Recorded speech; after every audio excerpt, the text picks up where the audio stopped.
Speaking out of Akron, Ohio, representing Team Popping the Boys, the headline god, Jeremy Lambert, and his co-host, speaking out of Atlanta, Georgia, representing more than one royal family, the king of indie viewing, Stephen Jensen. And this is the Spotlight on Fightful. Welcome everyone to the Spotlight here on Fightful. I'm Jeremy Lambert. That's Stephen Jensen. And shout out as always to Big Dick MLJ for the intro. It is Thursday, November 21st. And as always, we got a lot to talk about in the world of professional wrestling. Jensen, how you doing, buddy? Doing good. You got more than just the world of professional wrestling to talk about today. We'll be talking Jake Paul and Mike Tyson. We'll be talking some Stipe Miocic and John Jones. So a little bit of everything for everyone. Before we get started, I just wanted to recognize myself for making it into the top 100 rankings in Madden Online. So pat myself on the back for that. Been playing a lot of Madden in my free time, obviously, to achieve that goal. And so very proud of myself. Been playing a lot of that. And yeah, outside of that, man, Vikings are what are they now? 8-2, I think is where we're at now. So pretty happy about that. My boy and your boy now, Adam Thielen, is back for the Panthers. That's cool, but I feel like there's also a chance. I know they can't trade him, but there's also a chance they could release him and he clears waivers still, I guess. I don't know what they're gonna do with him. Anyway, that's gonna happen. I mean, no, it's super, super, super unlikely. But I really want Thielen to come back to the Vikings for just to finish off his career. So I have a lot of wishful thinking of ways that he could wind up back, because Carolina's basically cleaning house to a degree also, and Thielen costs them a lot of money and he's older. So he's not going to be on the roster past this season anyways, I would imagine. But I'm pretty sure he has a year left on his contract after this. So worst case scenario is he gets traded in the off season for the final. They're not going to release him. And I'd be really surprised if he was on their team last year. I'd be really surprised. But that's a whole other conversation in itself. That doesn't matter as much. I don't think he was my favorite player ever. So I'm just really wanted to be a Viking again. But I'm happy that he's gonna be back on the field. He spent most of the season on the injured reserve, and I think he'll come back and be your number one receiver pretty much right away, because you traded Deontay Johnson, right? Is who y'all traded at the deadline, and then y'all have what's his name, Leggett. Xavier Leggett. He's kind of emerging. He looks good as a rookie. Yeah, he should be a good guy for your future. But I think immediately, Thielen coming in, he'll probably be the top receiver, at least red zone. He gets open in the end zone. That's one thing Thielen is really, really good at still. The problem with him is more his age, and he's pretty slow, as far as a wide receiver goes. But he's really good at getting open when he needs to get open, and he can help out a guy like Bryce Young a lot. So anyway, that's all the football talk I'll give y'all today, because I know you're not here for football talk, but it is the football season, and the football season doesn't last very long. So that's why I like to talk about it. But we do have a lot of wrestling and MMA and boxing stuff, though, that we can get into. Anything else going on with you, Jeremy? Not really. Usual. Busy. Yeah. Busy as always. Yeah. Yeah. We got a great interview for y'all, by the way. Adrian Hernandez. So please stick around and check that out at the end of the show. Guys, leave a thumbs up on the video. That helps us out here on the channel. Subscribe to the channel. If you've not subscribed to the channel, we have content every weekday, new content every weekday here on the channel. Live streams every single weekday, and then sometimes on the weekend as well. So throw us a subscription, throw us a thumbs up, throw us a follow, whatever you want to throw us out there. If you're on iTunes listening, or Spotify, or just on any type of audio, give us a good review, a 5-star review. That helps us out. If you're in the chat, leave a super chat, get your question, comment, statement read on the air. Plenty going on. Let's get right into it. Over 1 million fans and a great number in the demo tuned in. And it was a great show, and I think it's been a run of great shows. AEW Full Gear this weekend.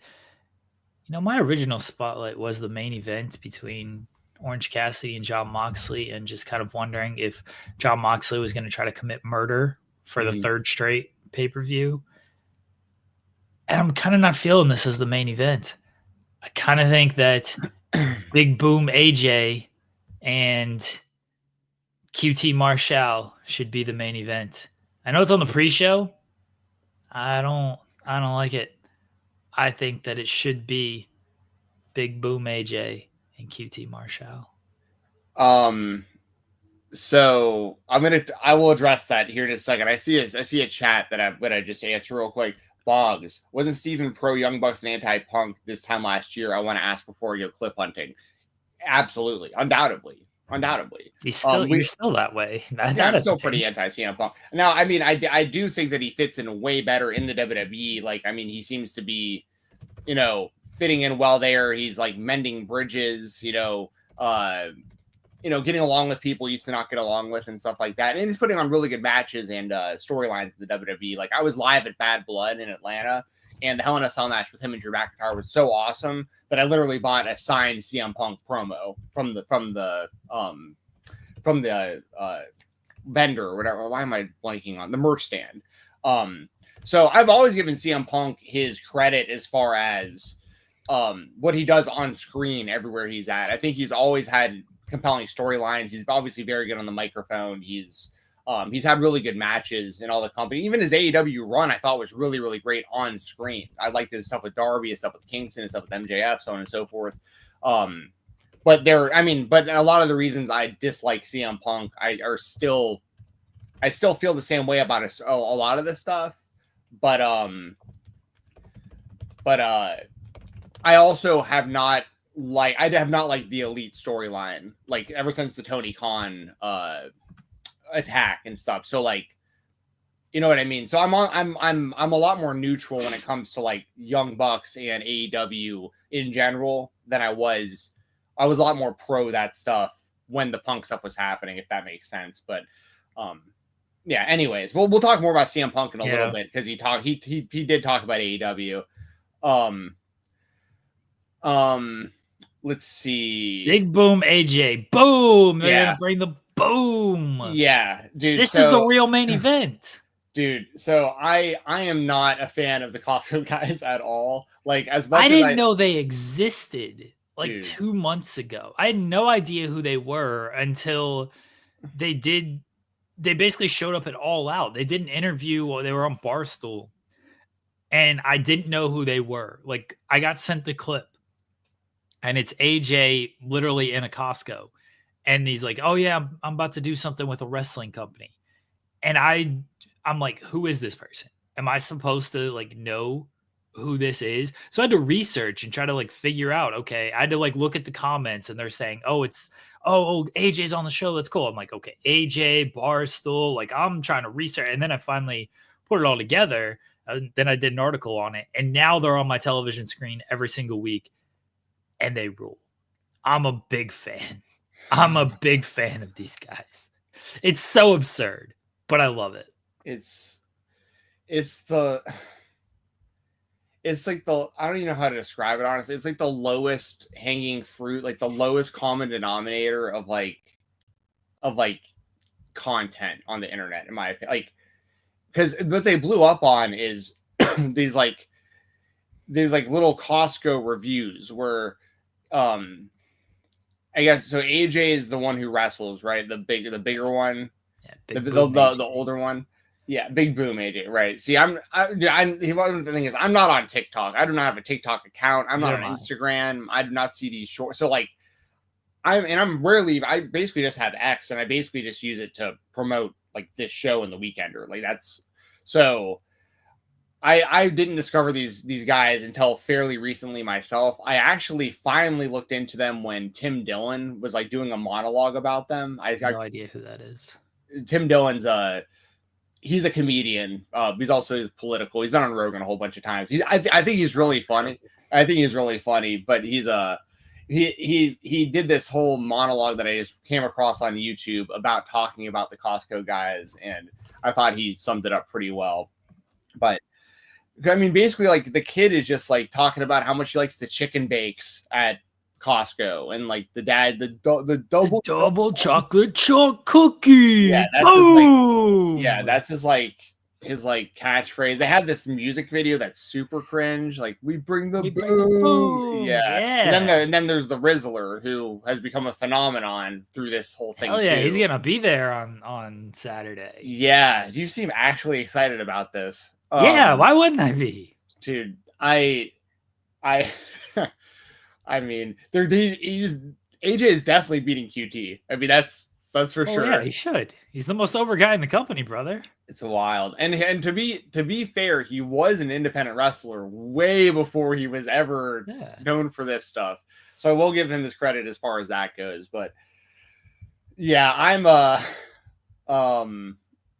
let's see, Chi-Town Spurs. You got a super chat about me. Let me see what it says. Because I'm usually in your boat, Stephen, but there's something charming about these guys, and AJ definitely understands wrestling. Listen, no, I want to make it clear. I don't hate these people as like human beings, right? Like they seem like they're good guys. They're taking advantage of opportunities that are being afforded because of how popular they are. The Rizzler, especially, like the Rizzler is like mega famous at the moment. He's one of the most recognizable people like in the world, probably, as crazy as that is. So like, I don't know. I'm indifferent about it because of how little I actually care about the Costco guys. And Chi-Town's person says, I don't know how they got so big. Either do I, because I don't think what I think happened. Because our society sucks. And what do you expect from us? What y'all heard about Hawk Tua? You know what I mean? It's just like, remember the island boy trying to make it, island boy. I mean, it's just like, that's what this is. Like, it's just the next like thing that everybody gets kind of like addicted to for like a little bit, and then they either like continue to thrive or not. I mean, like that's the thing. Like the Island Boys, like super went. I mean, they're doing like weird stuff. I don't even want to get into what they're about now. And then you have like Hawk Tua, right? Who's currently the worst podcast of all time. I mean, like I'm just gonna call it like it I is. haven't listened to a dude. I've tried just to understand what people are even talking about, and I'm like, I mean, it's terrible. So it's like, you know, but at least the Costco guys, at least AJ has a love for wrestling and he's done it before, and this isn't like completely random from that sense. That's okay. But dude, he's doing a better job promoting this show than half the wrestlers are. And he also has a bigger reach than most of the wrestlers, to be fair. Like to actually like put it out there on social media, more people are going to see them talking about it, which is good. I mean, it's one of those things where like I don't think it's hurting anything by them being involved. It is probably helping as far as promotion. There are probably people that don't even watch wrestling that are going to tune into this and just out of curiosity to see what it looks like.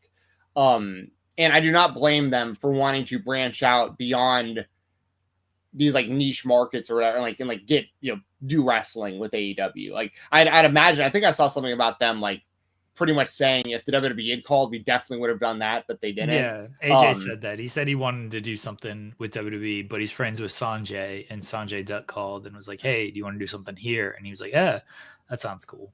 Yeah, so, they've thrown themselves into it, and that's where I give them a lot of credit, is AJ's doing promos every single week on Twitter, which again, they got more reach than basically all these wrestlers. They're doing a ton of media. AJ's done a bunch of interviews they're on the Tonight Show. Yeah. No AEW person's getting on the Tonight Show. They're on the Tonight Show talking about Full Gear. Like, this is good promotion for AEW. The disconnect, and I will completely concede this point, I understand why some AEW fans might not like it in the sense of, oh, we're the best wrestle.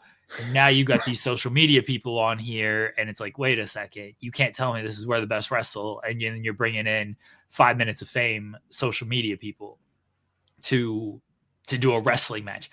It's on the pre-show. I don't think it's hurting anybody. The segment last night was a backstage segment. They're going to do a weigh-in on Rampage. Rampage is their lowest drawing show, given everything. So, like, I don't think it's hurting anybody at all. I get where AEW fans might be upset with it because it does kind of go against the alternative to WWE because it feels very much like a WWE thing. Oh, we're going to bring in these social media guys to do a one-off match. It's straight out of WWE, but it's really straight out of wrestling. WCW did this all the time. ECW, like anytime you can bring in a celebrity, TNA, anytime you can bring in a celebrity to help boost your profile, like wrestling companies will do that. Again, I understand if you're trying to be an alternative to WWE, bringing in the Costco guys doesn't exactly scream WWE alternative, but I think it's fantastic. I think they rule. And the fact that they actually are going full bore and promoting it, and they're not just like, yeah, this is something dumb we're doing because we're getting paid a lot of money. Like, it seems like they got a lot of respect for wrestling. Like we've talked about, AJ used to be a wrestler 20 years ago. Seems like they got a lot of respect. They're doing everything they can to promote it and talk it up. It's a good thing overall. I tweeted this last night. You look at the AEW social media and they post highlights from everything that happens on Dynamite, right? Nothing got over 1,000 likes. None of their clips got over 1,000 likes from everything that happened last night on Dynamite, except the Costco guys promo. And that got 2.5K likes. It's their most engagement they had last night. It's always their most engagement. People talk about this stuff. These guys, they have a big following. They have a big reach. Yeah, and this is funny.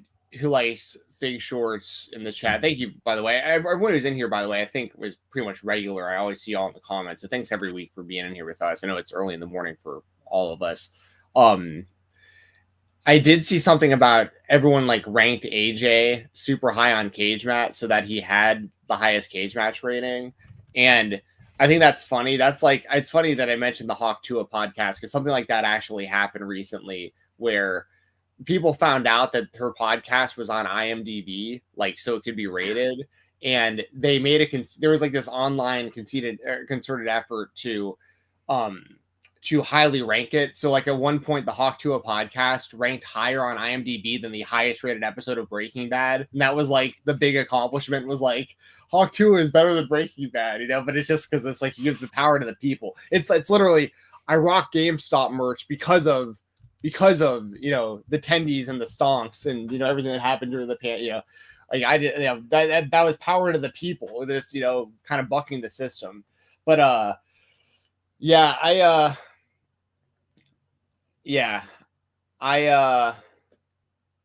I'm trying to think if there's anything else where I can really add to the not the Island Boys, the Costco guys thing, because it's, I understand why they're being involved. You're totally right about how companies have always done this. And I think that a big part of the reason that they got so famous, by the way, is it's just wholesome content. It's a father and son, and I don't know how the Rizzler is related to them, or if it's just a friend, or an industry plant or whatever. But it's wholesome content. It's and if the kid enjoys doing it, that's the thing I fear, right? Is are the kids being forced to have the camera in their face? Do you remember Ryan's toy reviews from YouTube? All these kids are forced to have the camera in their face. They are, and it's sad. I remember these toy review channels where these kids are opening up presents every day and pretending to be excited about it every day, but it's just Christmas every day for them because of. But it's there's this weirdness to forcing kids to do this stuff. But if he enjoys it and him and his dad are getting to spend time with one another and it's wholesome content, I support that.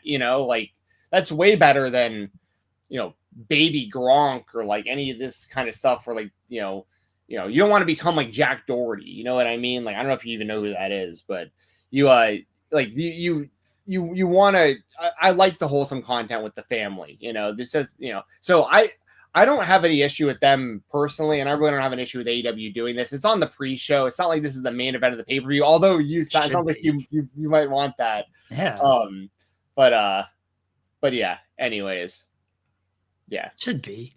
It was the best thing they had on the show last night. That closing segment. What'd you make of this closing segment? With Orange Cassidy and the Death Riders? Yeah. I mean, I understand why AEW didn't come out and save him because Orange Cassidy told them not to. But I mean, that was like it ruled that Excalibur was like, where is everybody? Why aren't people in the back rushing to the ring to help this man? Excalibur was offended that nobody came out to help Orange Cassidy. Yeah, he did a decent job explaining that, though, like talking about how like the reason why no one was doing it was because Orange Cassidy told them not to backstage. So that was fair enough. But, you know, as far as the actual, I mean, do you feel like the Death Riders thing has kind of cooled off a little bit? Like, or do you think that they're in like a good spot heading into the pay-per-view, like where this is all? Because I don't think any of us expect Orange Cassidy to win, right? Like, we think, Moxley's going to retain, and probably Darby Allin at some point will be the one to take down Moxley in the future. But so going into it, knowing that, having a good idea of who's probably going to win the main event, how do you feel about the story going into the I thought, for what it's worth, I thought it was a decent segment last night, but it was kind of strange that Orange Cassidy just like took the beating and then like stood up and was kind of like fine afterwards, like right after everything that just happened to him.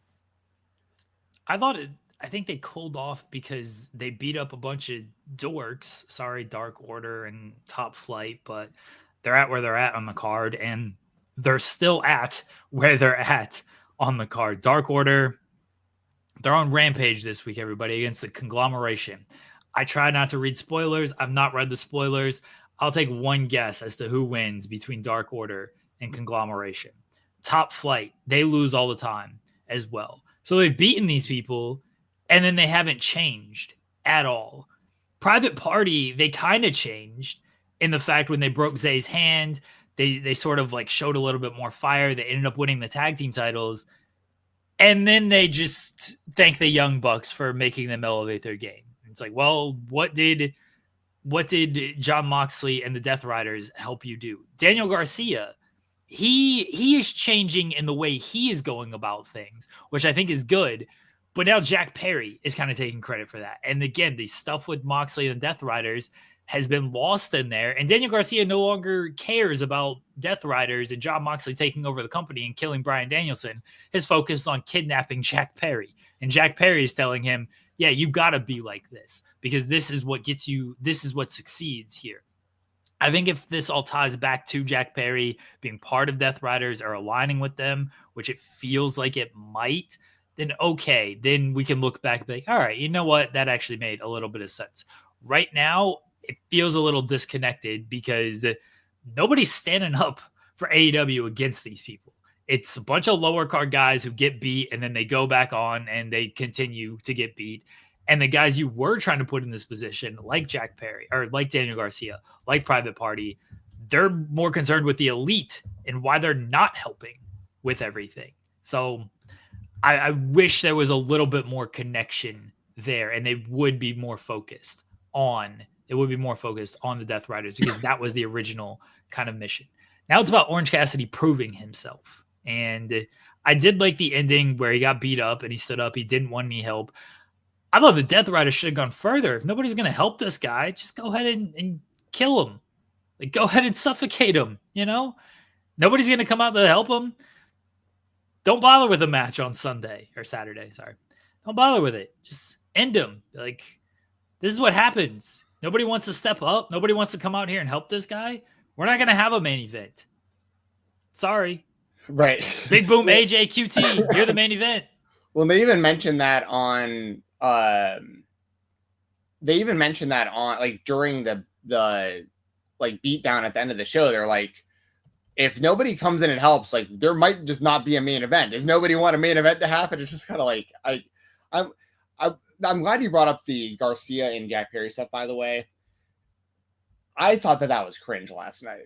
That I don't know if you feel the same way or if like people liked that segment, but I thought it was really lame how Daniel Garcia like threatened him and then like stood in front of him with the crowbar and like then just turned around and just like bashed one light out of the bus. And even Jack Perry was like, "Is that all you've got?" And like Garcia left. And Menard was like, "Yeah, you're lucky. That's all it was." And it's like, oh, that was kind of lame. Did anybody go help Jack Perry? No. Well, I hope he just doesn't show up. Daniel Garcia just comes funny. out on Saturday and it's just a count out victory. And then we cut and Jack Perry is still just in his chair. It's like, well, nobody came and untied me. So here's where I'm at, guys. Yeah. Oh man. Yeah, exactly. I thought that's like, it started off pretty good, right? It was like, oh, Daniel Garcia is being serious about this, and Jack Perry's super vulnerable at the moment, and like, what's gonna happen? And then, yeah, it just wasn't it just didn't hit how it was supposed to, I don't think. And then, like you said, Jack Perry, they leave, and Jack's just still in that chair by himself, and we're all like, I think that'd be so funny if like half these matches just didn't happen because Jack Perry is stuck, Orange Cassidy's hurt, the rest of the roster doesn't want to show up. So yeah, but I'm totally with you though, as far as like the kind of the idea of the Death Riders taking over and the way that the company has. I still have hope in the Death Rider story because ultimately, like we've said, I think Darby beating Moxley is going to be a pretty good payoff because Darby is day one AEW guy. He has so much history with Moxley, but hopefully this thing doesn't die out, too much before they get to that point. Like, and I like Orange Cassidy too. It's not like I dislike Orange. I just think that it's pretty much a foregone conclusion as far as what we're going to get at the pay-per-view, as far as Moxley retaining. And I mean, because if Orange Cassidy won, that'd be an even worse idea because then it's like another failed takeover story.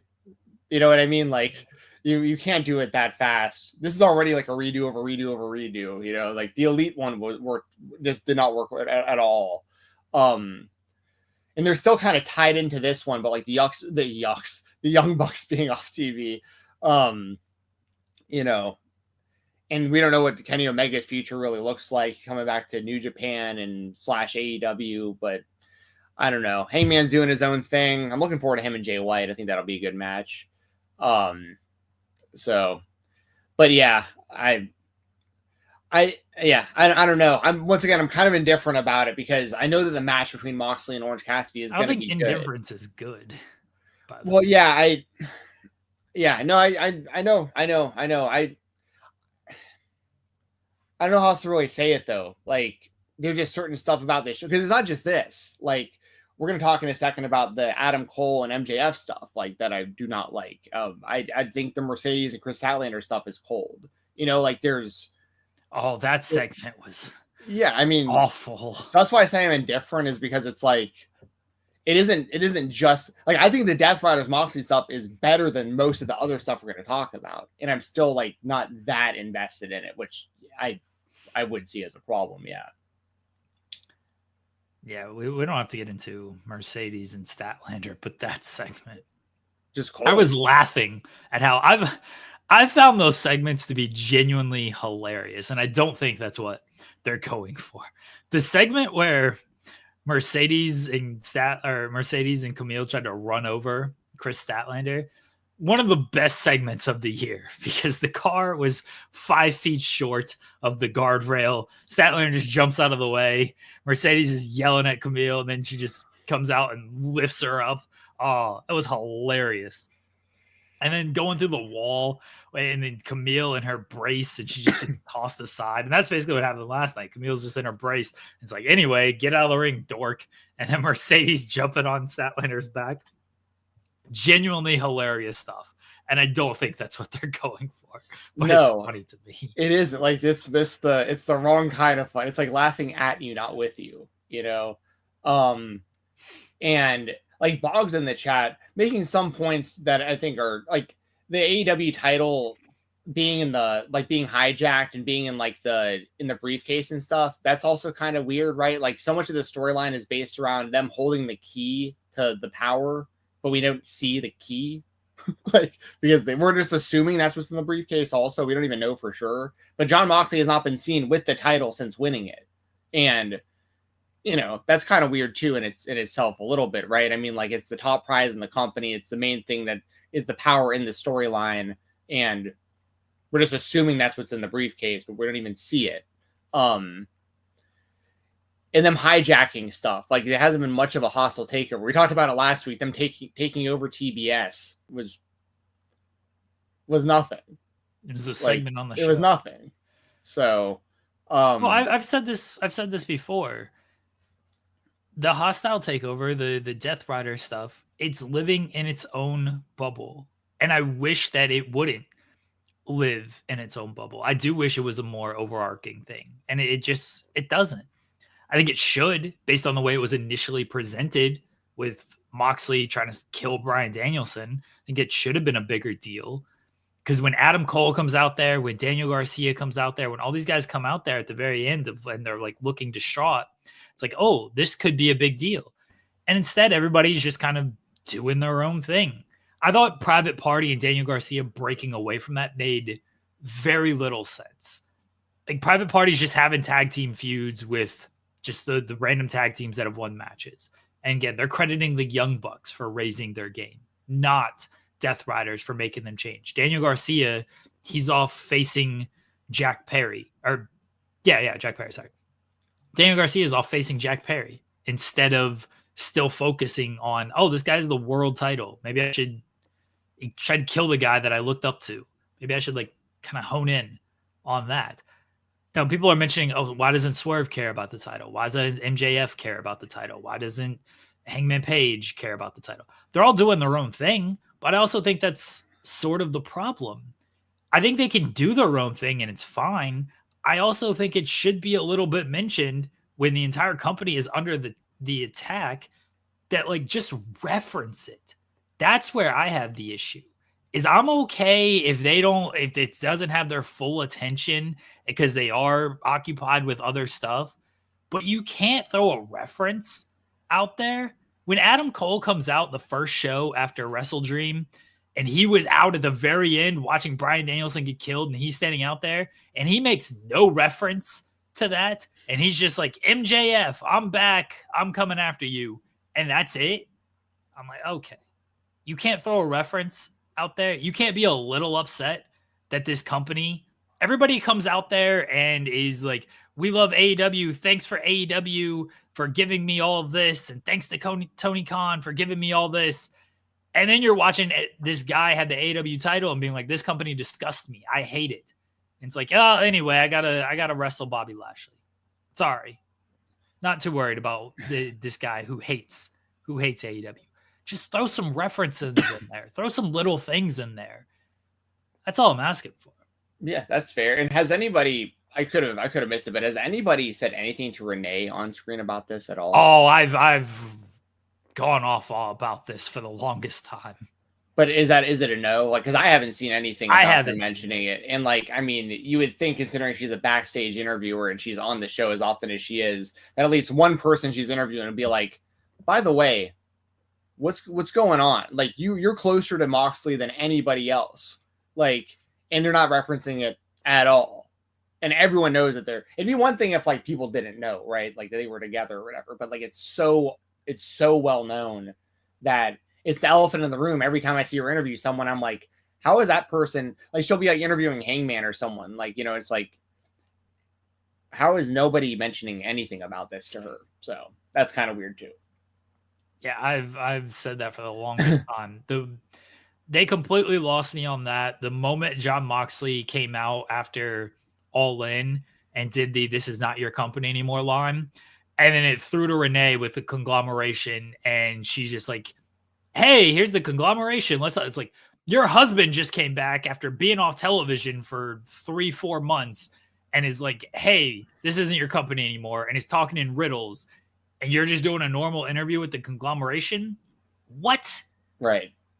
And then it's been like that the entire time, like with everything. So yeah, those are just little things that I wish they'd put more care into, but they don't. And everything just kind of lives in its own little bubble, and I've kind of accepted that. I don't think that's the best attitude to take, but that's where I'm at with everything. Well, it's just interesting for a company that like it feels like it kind of tries to pride itself on the idea of, not that everything always lands, but the idea of long-term storylines and like constantly referencing things in the past. I'll do things even as little as like whenever the Elite had like there's been moments throughout like the Elite storyline where they've all been in the same exact positions in the ring multiple times. Like they're like like there's a lot of references to things that previously happened on the show, even if it was years ago. There's these little Easter eggs that, and a lot of the fan base doesn't catch it, and that's unfortunate. And that's part on AEW also. But my point is, like, for a company that does that kind of stuff so often, the fact that they're not even like referencing the Renee stuff, which is so obvious, is just weird to me. Like, you're inside, they're inside baseball so often with the fan base, but then like when they should be utilizing that, they don't, which is just doesn't make sense to me. But I mean, I can't imagine that they haven't thought about it, right? Like, I mean, if we're talking about it, I'm sure Tony Khan and Will Washington and the people making decisions on the stories and whatever in AEW, I'm sure that they've talked about the idea of like, well, are we gonna ever address the Renee thing? And eventually maybe they will, but they shouldn't have taken this long. And like you said, it's weird. It's jarring when like the Death Riders, beat up a whole bunch of people, and then the next segment is just Renee interviewing the conglomeration or whatever. And it's like, it is. Oh, the most egregious one to me was at Wrestle Dream, where the co-main event was Jericho and Mark Briscoe. And then the main event was obviously Danielson and Moxley. And then the following Dynamite episode, they're like, here's backstage comments with Renee and Chris Jericho after Jericho had lost. So that segment either occurred during the main event with Jon Moxley and Bryan Danielson, or it occurred after Jon Moxley won the world title and tried to kill Bryan Danielson. Right. Why is Renee doing this interview? It'd be so easy to just remove her from this. Just, you got Lexi Nair, you got Alicia too. Like, just don't put Renee in this position, because it's a giant elephant in the room to me, because the relationship has been mentioned. It'd be one thing like Marina and Roddy, I'm a little bit more forgiving on, in that like they haven't really been talked up their relationship on television. I think there was video packages with Roddy way back when, but it's not this. If you don't know, you might not know if you just watch the television show. But Renee and Moxley have been very referenced on television, to where you kind of got to tie up that loose end there. But look, Roddy and Marina is another thing. Marina's just hanging out with these dudes, and Roddy doesn't seem to care. He's letting MJF talk about his mom shooting his dad. Yeah, which was that's a segue right into the next spotlight. If you want to just go right into that. Yeah, I set that up, Jensen. Sometimes I know what I'm doing. That was a good setup. I don't know if you want to intro that any more than you just did, but like I mean MJF, MJF sees a pour and tosses him a quarter and tells him to go chase it. And Chi-Town Spurs, real quickly. Renee's relationship has been referenced multiple times by Eddie Kingston. Hey man, it is disappointing no one has brought this up. Yeah, I agree. Sure. Yeah. For sure. MJF talks about Roderick Strong sending him back to the trailer park, references his mom shooting his dad in front of him, and wishes that Roddy got shot. And then later, Roddy comes out and he does the max, and he doesn't feel ashamed of his childhood. And he actually feels bad for MJF, and he's going to break MJF's back and make him humble. Yes. Okay. So before any of this even happens, we had a segment with Adam Cole and Kyle O'Reilly that ties into my overall kind of issues with this stuff. We will definitely get back to Roddy and MJF once again. It all ties in. So first off, Adam Cole has never been less over in his career. Can we agree with that? I mean, unfortunately, it is sad. The booms are getting quieter. The babies are getting, now granted, the crowd for like a lot of this stuff for weeks, if not months now, it's been trending that way for a lot of people. It isn't just an Adam Cole thing, but Adam Cole is somebody that I figured, given his track record, would just kind of always be over to a degree, kind of no matter what. And this whole thing, I think, has really cooled him off. Kyle O'Reilly is one of my favorite in-ring workers ever. I love Kyle O'Reilly's work. I love how he mixes like an MMA style in with pro wrestling, and I've always really respected his stuff a lot. And he comes out to talk to Adam Cole, and it's crickets. I mean, it's like there's like just no noise. No one. It's just like no one cares. And he has this really awkward conversation with him about basically how he's a great friend and all this stuff, but this whole Undisputed Kingdom stuff is based on Adam Cole turning on MJF, which would be the opposite of being a good friend. It just doesn't make sense. And like, why would Kyle O'Reilly Kyle O'Reilly's involved with the conglomeration? The whole and like it just felt like that whole thing went just flat anyways. Like there was no like payoff to the conversation at all, other than Kyle O'Reilly basically told Adam Cole, like, you shouldn't be messing with MJF. Like, don't mess with MJF. And it's like, oh, okay, why did this even happen? Why did this conversation even happen on Dynamite? And then later in the show, we get that pre-taped segment from MJF, because MJF hasn't been there for the entire build to this pay-per-view on screen, like live. And he makes the references that you just mentioned about Roderick Strong and his family and everything.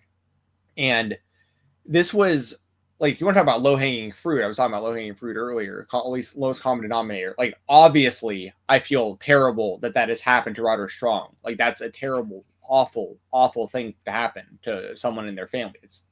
I mean, you can't even put that into words.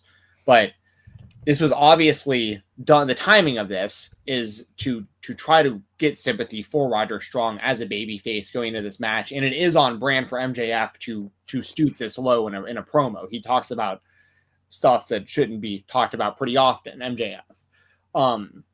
But then Roddy comes out and he's like, I don't want you guys to feel bad for me. And it's like, that was the entire point of bringing this up when he brought it up, though. Like, that's the only reason, because the Undisputed Kingdom is so the opposite of over that, like, people pretty much view Roddy and Bennett and Taven as heels, but they're aligned with babyface Adam Cole, who's only a babyface because the MJF stuff has flopped so hard, as this Undisputed Kingdom story overall has just flopped so bad that they had to literally double turn the both of them, and it still isn't working. And now they had Adam Cole lose last week, and granted, Takeshita shouldn't be losing right now to anybody, but you have Adam Cole beat 2 of the 3 members of House of Black. For some reason, the third match wasn't against Brody King, which we've already talked about. Roderick Strong has Shane Taylor, Beast Mortos, and Lance Archer, which is not the same level of competition at all. There's this whole other side story going on between Mortos and Roderick Strong that's like hilariously weird and bad. They're like calling him Frank on TV. Like, the whole thing is just, it's just so ass. It's so bad. Like, the Undisputed Kingdom storyline is so bad. I said last week I hate this. I hate it even more this week than I did last week. And my question to you, Jeremy, I obviously, if you have more thoughts, please feel free. But like, my main question I had for you, and the main reason I wanted to make this a spotlight this week, is is there any way that this is salvageable in any way, shape, or form? Is this storyline salvageable? Is Adam Cole, like, how do you heat up Adam Cole again?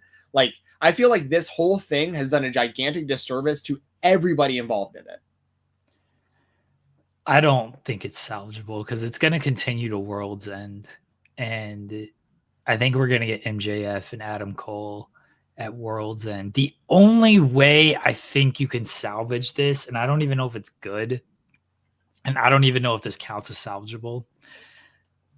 I don't know what Wardlow's status is. But if Wardlow, I know, I get it. No, I know. But if that's to stop and start with him, is like, yeah. If he comes out of this and is like, screw Adam Cole, screw MJF, and he is basically portrayed as the actual devil, the actual mastermind, he might be cheered coming out of that, honestly. Yeah. Like, yeah. Hell yeah. Like, fine. Honestly, if you want a babyface Wardlow out of that, like, I'm okay with that. If he's the guy who was like, this whole thing was stupid anyway, you basically got to admit it's stupid. And I know that is kind of counterproductive. I said it when all of this was going down. I think their best option was to just ignore it. And I realize you can't fully do that, but it feels like you could have just ignored it. You know, Adam Cole comes back at Wrestle Dream, and then after the Dynamite after, Adam Cole and MJF they're standing in the ring. There's a devil mask, and they just drop the devil mask, and they agree to go their separate ways. Like, I just don't think that there's much to salvage when it comes to these guys. And it's sad because this was the most over thing in the company last year. They main evented rightfully All In last year. Yep. And that was the right call. Yeah. Adam Cole was the top guy last year. It looked like he was on his way to winning the world title. The injury derailed things, trying to babyface MJF, but then heel him coming out of it. And then Adam Cole coming back and him trying to be portrayed as the babyface after all he put MJF through. And even him saying, like, I had to get MJF first before he got me. It's like, all right, sure. But you do realize the way you got it was about the most dickish thing you could do when it came to this. And when you're saying, oh, MJF didn't care about me, he didn't check up on me. It's like, I watched the television, man. You got kidnapped by Roderick Strong, and he was forcing you to move couches while you were on a bad ankle, while MJF was calling you, texting you, and getting no service. So you can't tell me MJF did not care about you when literally on your television show, MJF was trying to care about you. They've completely lost the plot with this whole thing. They would have been better off just trying to ignore it and moving on. Do the match. Be like, we got issues to settle here. Let's settle this. Let's do the match. Instead, they've tried to stretch it out even further. It's like, oh, you already stretched this out with the whole Devil storyline last year when it got revealed at World's End. People were like, oh, that's the payoff. That's where this went. And then you immediately fumbled after. I don't want to say fumbled because Adam Cole was hurt, and people use that term too loosely anyway. You immediately couldn't follow up because Adam Cole was hurt and MJF was off television. And now you're trying to get back to it by stretching it out further. It doesn't. The Beast Morto stuff. I like Beast Mortos. I think he's a fantastic wrestler. Yeah. I think the lawyer stuff, like, it's fun, it's campy. I got no issue with it. It makes no sense with this story. No. It's living on its own side quest over here that makes no sense with what Roddy and MJF are doing.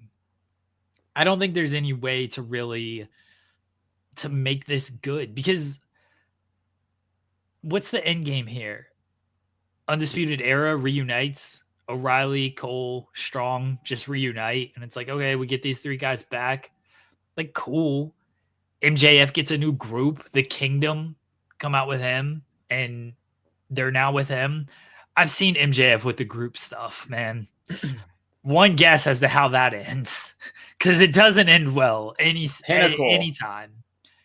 It just doesn't end well. I think the best they can do is Wardlow comes out, power bombs both men, and you babyface Wardlow out of this. Oh man, that's wild. I mean, like, because like what you're essentially advocating for right now is put over Wardlow at the expense of MJF and Adam Cole, which seems like a wild thing to say, considering like MJF is probably the best, like the best homegrown AEW guy, as far as like a day one AEW guy, pillar of the company, went all the way to the world championship, had a long title run. Like, he's probably the most well established homegrown guy that they have. And then Adam Cole is Adam Cole, and he's one of the most over guys. He was the most over guy a year ago. I'm not necessarily even disagreeing with you, because I feel like they've needed for a long time to figure out what to do with Wardlow, because they start him so often, and he's always showed potential, even from his first match. I was there live in Atlanta when he had that cage match with Cody, and even back then I was like, damn, this guy's way better than I expected him to be. And it's been 5 years since then, and it feels like he hasn't really advanced much past that. He had his one moment where he beat MJF, destroyed him, And then that got pretty much nullified because when MJF came back, he became the world champion right away. And they pretty much ignored that even happened, that loss. So well, it's not even MJF came back. It was MJF got stretchered out of the building, and then he was just on Dynamite calling Tony Khan a mark. Right. That's true. And I don't disagree that they need to figure out a way to push Wardlow, unless, I mean, it's also possible and also likely at this point that the ship has just sailed, right? Unfortunately for him. I mean, how many times can you start someone? Because imagine they do that again and it doesn't work again. It's like, how many times are you try to make fetch a thing? You know what I mean? Like, and he'd be better suited in the WWE anyway, probably, to be honest. But that's a whole other conversation in itself, and the possibilities there. I don't know how that looks, but so I'm with you as far as like, I'm not against the idea of them trying to figure out what to do with Wardlow, but it seems wild that the way to do that would be to squash MJF and Adam Cole, and then just like hope that Wardlow works out this time, Yeah. But that's kind of where we might be at. I'm not saying that like that's not where I just. Because they got to be really careful. They got to be especially careful with MJF because I think he's way too valuable to the company. And I don't know how long he's locked in for, but he's had these contract extensions and, you gotta, I feel like MJF just has to be treated in a certain way and protected in a certain way, given how valuable I feel like he is to the company. But it's also tough when he's not on the show. I mean, he's been out filming movies and stuff or whatever. So it's like I think it's cool he's going to be in Happy Gilmore too. Like I'm going to see the movie, but it also is at the expense of like, because they're also what's also unfortunate about this is that they're dragging this to World's End. So like this is going to keep going on. These stories and it's continued to get colder and colder and lamer and lamer. And then by the time we get to MJF and Adam Cole at World's End, I feel like nobody's going to care. And it's like, yeah, so they're at where they're at. Hindsight's 2020, obviously, but I think that they should have done what you mentioned a minute ago. They should have squashed it right when MJF came back, right when MJF and Adam Cole were both available. They should have squashed it right then and moved on, or they could have kind of left it with like the MJF gave Adam Cole a brainbuster right when he came back. They could have avoided one another for a little bit and then like maybe built from like now till World's End. Like just come back to it and get it done with, because maybe it's kind of the elephant in the room while they're doing other stuff. They're maybe still mentioning one another or something. But the way that they have done this has not worked. So we're at where we're at. Roddy and MJF will probably be a fine match on Saturday. We're going to do the thing like, oh, MJF is so good because, he only wrestles like 5 times a year. So people just praise him every single time he wrestles. Since it doesn't happen that often, it's like, oh man, it's so great that MJF is so good in the ring, and Roddy's Roddy. We know MJF's good in the ring. I don't need to do oh, he's so good. Remember how good MJF is? Oh man, it's lame. Yeah. No, we're on the same page, and it's unfortunate because I want this to be good. And the match itself, like you said, will be good. Like from belt to belt, it'll be good. But MJF will win. And then, MJF's going to win. We're all expecting the Undisputed Kingdom to side with MJF at some point anyway. Like they're trying to make us feel sympathetic to Roderick Strong for the next like few weeks. It feels like because they're still heels. They're like no matter you can't convince me otherwise. So yeah, MJF will win. Adam Cole will come out afterwards, and yeah. MJF and he failed. MJF or Adam Cole failed in his quest to get this match at this pay-per-view. Like straight up. Like I know it was the catch. Well, he got hit with the diamond ring. He did, yeah, true. But my point is like he's still, he didn't get the job done. Like the whole story was bad. This whole storyline's just been bad. I didn't like the idea of the first of 3 wins anyways to begin with. And then the way that they executed it, I still didn't like. And where they were at last night, I still didn't like. And I don't think I'm going to like where they're at after the match either. Because Adam Cole's going to be less over next week than he was this week, probably. Like it's just going to keep getting worse until they end this thing and try to reset. And they got to do something different with these guys. They've done Adam Cole not too many favors with the matches they've put him in and the structure of those matches. Agree.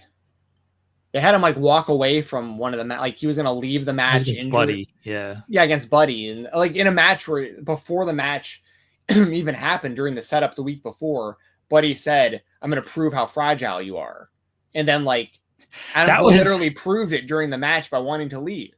That setup was so hilarious because it came off the segment of, "Oh, I got to win 3 matches," and Adam Cole's like talking big of like, "I'll beat 3 people in one night. I don't care. I just want to get my hands on you, Max." And then Buddy Matthews makes the challenge. And backstage, Adam Cole's like, "What's your problem? Why do you want to face me?" Like, dude, you got to win 3 matches. Why wouldn't he want to face you? You just said you wanted to win matches as fast as possible, and I'm challenging you to a match. Yeah, it just doesn't make sense. All right, well, we'll move on to WWE. I'm old and I'm fucking tired, and I work with fucking children. I'm tired of wrestling these kids that think they know everything. Mm-hmm. It's WWE Spotlight, but we had to use that bumper because of course. CM Punk, he was talking to Peter Rosenberg of Cheap Heat. This was at Complex Con. And Peter Rosenberg asked the question and said, he even set it up like, I'm not going to mention the press conference, but he said, "Is there anybody in AEW that like you didn't do a story with that like you wish you were able to do a story with?" And Punk said, "No, I feel like I wasted some matches on some people for sure. It is what it is. Some people understand the business and some people don't. I think everybody here representing WWE understands the business." Jensen, you love CM Punk. Yeah. What'd you make of these comments? Well, for one, I mean, I think that he is speaking from how he honestly feels, for one. Like, I don't think that he's just saying this stuff for engagement farming and stuff like that. I feel like that's actually how he CM Punk engagement farming. But a lot of stuff that he does for that kind of attention. Like he'll put something up and then delete it, you know what I mean, and stuff like that. Like my thing is that Rosenberg asked him about stuff he like wanted to do, and then he took the opportunity to talk about how he wasted matches on people. Now, one of the matches I'm assuming he's probably talking about is Bobby Fish. That situation was not good for him, and also not for Bobby, because Bobby literally, I'm pretty sure he was like done with AEW pretty much right after that. I don't know who else he was talking about. He did have some matches that didn't have a whole lot of value or stakes to them.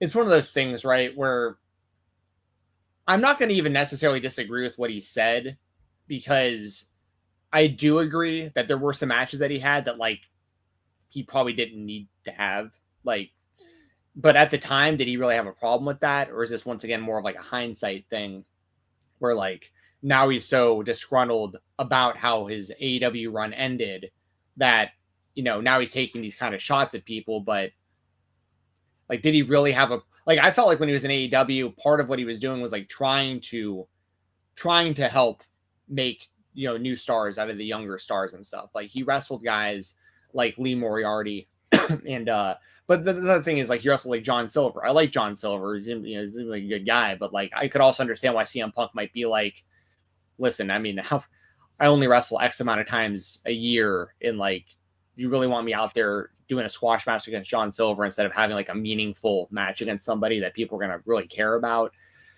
And when he says, some people understand the business and some don't, is he talking more about the wrestlers, which he might be it might be a little bit of both, or Tony Khan? I think that's the bigger quote than, "Oh, I wasted matches." Because when it comes to the matches, QT mentioned this on Twitter yesterday. Like Punk asked basically for someone like QT. Punk asked for someone who wasn't going to go out there and get himself over. You just go out there, do their job. QT was the guy for that job. I think Punk was in a position, we can all agree on this, he could have selected whoever he wanted for certain matches. He could have turned down certain matches if he felt like, I don't know about this. Punk was, if he didn't want to wrestle John Silver, he could have been like, why not give me somebody else? And it would have been fine. Maybe he felt he couldn't. Well, he could have. Everyone knows he could have. Absolutely. I also think, he picked people. He obviously picked Darby for his return match. I think he picked somebody like Lee, who he saw potential in and wanted to wrestle him. He's mentioned he picked like Hobbs as his first television match. He wanted to help a guy like Hobbs. He was in a position to pick people he wanted to face and probably turn down people he didn't want to face. I think the business aspect, that's where I look at, that's where I connect the two. Of people don't understand the business. I wasted some matches. So when others are like, oh, he wasted a match against Bobby Fish, Max Caster, John Silver, I'm looking more at he wasted matches in his mind against like Eddie Kingston, against MJF, against Hangman Page. Yeah. Because in his mind, he's thinking that did business, but they don't understand business because MJF went into business for himself. Eddie Kingston went into business for himself. Hangman Page went into business for himself. But can you say the same about John Moxley, though? Because Moxley also went into business for himself, but you can't tell me Moxley doesn't understand. I don't think even CM Punk would say that John Moxley doesn't understand the business.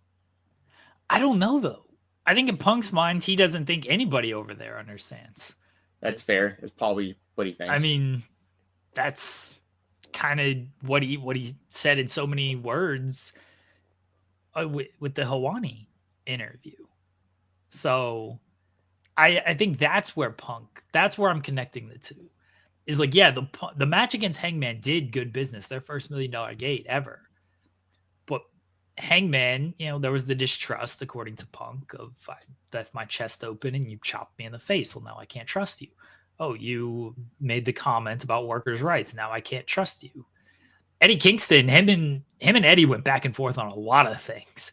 Eddie said a lot of things leading up to that, and Punk said a lot of things leading up to it. And I think Punk might look at somebody like Eddie. It's like, yeah, this should have done better. You should be doing better. Same thing with MJF. I think the MJF feud and the MJF story was one of the best in AEW history. And the matches were fantastic on top of that. Yep. But we all know what he said about MJF at the press conference. And MJF, like, not understanding certain things. I could 100% think Punk is talking about people like Eddie and MJF and Hangman and not so much about John Silver, Max Caster. Because those, at the end of the day, those were 10-minute matches on television, right? Right. So how important were they to Punk? Where for a guy who is about business, for a guy who is about storytelling, does he feel he wasted big pay-per-view matches on guys that at the end weren't actually elevated out of it, didn't actually come across better coming out of that? And that's not always through their fault. They could have done more with Hangman after he lost the title. They could have done more with Eddie Kingston after that match. MJF, they were obviously supposed to do more before Punk decided to go about his way in the press conference. Yeah. I mean, that's the thing too, is this is a double-sided thing in a lot of ways, based on what you just said there as well. Because the MJF thing that was really unfortunate for MJF. Like the actual story was awesome, and the dog collar match was awesome, and like Punk coming out to his old theme music with like the fight shorts and like kind of like the Ring of Honor look and all that stuff. Like that was all awesome stuff. I love that stuff on AEW TV. But then we were supposed to get when MJF returned, they were setting up MJF and CM Punk again, and then all this stuff happened with CM Punk, and that left MJF totally high and dry on that. So like that's not really fair to MJF either. So like, I mean, we can't sit here and say that like CM Punk isn't at fault at all in this whole situation. Obviously, like he was part of Brawl Out. He was part of the press. He said all that stuff at the press conference. He had the stuff with Jack Perry. And I know people can choose their sides on who is right and who is wrong and all that stuff. But at the end of the day, like CM Punk got himself fired from the company. So like, that is what it is. Like, so even no matter what, and obviously he has sour grapes against the company, and I get that. Like, I've watched all these interviews. We actually talked about Ariel Helwani and the interview with Adrian you're going to hear at the end of the show, but I've been watching Ariel Helwani since I was in college, back when he interviewed Kurt Angle. I mean, this was like 20 years ago now. Like, I interviewed Ariel Helwani myself years ago. Like, I highly respect him in his interviews, but he has a very special relationship with CM Punk, and he is very pro CM Punk. Like, he has a personal relationship with him. And so, like, that interview was interesting to hear, because there's some stuff that I think Ariel probably should have pushed back on or asked more about, but Punk Ariel was being also, so open. Ariel also is with the WWE. Well, he's done work with WWE, yes. Right. But he also has a different opinion on Tony Khan following that interview. True. In an interview that he called one of his worst ever. True. Which was because Tony just wouldn't answer any of his questions. Right. Like, yeah, I understand Ariel's point on that. But then I also got to look at, Ariel's interview with Punk and realize Ariel's point of view. One, his relationship with Punk. Two, his point of view on Tony coming out of that interview. Exactly, which is, I'm glad you brought that up, because he does not have a good relationship with Tony to begin with. So a bit of bias in certain ways when it came to that interview, in my opinion. But I do like that interview happened, because it did give us more perspective on Punk's side of the story. And a lot of what he said does match up with what we saw on video and stuff like that. But well, they aired the video because no, that's what I'm right. Yeah, exactly. And we've talked about that ad nauseum, who is right, who is wrong, and all that kind of stuff when it came to all that. My thing is, like, it's on. So Peter Rosenberg is the one that asked the question. Full disclosure, I'm not a huge fan of Peter Rosenberg. I've known about him for a very, very, very long time through radio. And to be fair, he was one of the really early guys that was like interviewing wrestlers that had a platform and stuff. I'm just not a huge fan of his. But he's the one who asked the question. So Punk decided to talk about AEW, which is fair, because he was asked a question about AEW. I just wish, and Punk probably does as well. I just wish that I just feel like he's moved on. He's in such a better place now that, like, I don't even want to really hear CM Punk talk about AEW, whether it's positive or negative. I just want him to talk about kind of what he's got going on now, because I thought his storyline with Drew McIntyre was awesome, and I'm expecting him to come back and him and Seth Rollins to be building to WrestleMania and have a WrestleMania match with one another. I think that's going to be awesome. So, like, there's a lot of really great stuff to look forward to in CM Punk's WWE run, and I kind of am just kind of sick of, like, looking backwards at his time in AEW. Like, at the end of the day, regardless of how I feel about it or anyone else feels about it, it just didn't work out, right? We'll just chalk it up to that. The AEW run was awesome when it lasted on screen. It did not work out. Punk's in a completely different company now, and he's thriving in that company. In AEW, unfortunately, AEW, I think, is dropping the ball in a lot of ways right now with a lot of their stories and stuff, which we've already talked about, with our spotlights just now. I don't think that's a direct, I don't think CM Punk's like the direct reason for that, but I do think that it's not completely unrelated. It's a tough situation kind of for an AEW fan to be in, like myself, because I felt like AEW didn't need CM Punk to begin with. I thought they were doing really, really well. And then when he came in, their business really, really boomed. And it was like, hell yeah, like CM Punk's the cherry on top now. Like this is a great company that I already love. And now they also have CM Punk, and he's bringing in all these new fans. But then when that blew up, a lot of that fan base really soured on AEW. And then, like, simultaneously the writing got worse and people got really salty. We didn't get any kind of payoff to the Punk and Elite stuff. And so it's just been kind of a mess ever since. And, so I just kind of don't want Punk to talk about AEW anymore, but I can't fault him for talking about it when he's literally asked about it. You know what I mean? But I'm with you too, as far as, like, I don't know if he's talking more about wasting matches on someone like John Silver, or that his blood, sweat, and tears into like a dog collar match and a story with MJF that just wound up ultimately not really helping anybody in the long run. Well, maybe next time he does an interview, someone will ask him, what matches do you feel you wasted in AEW?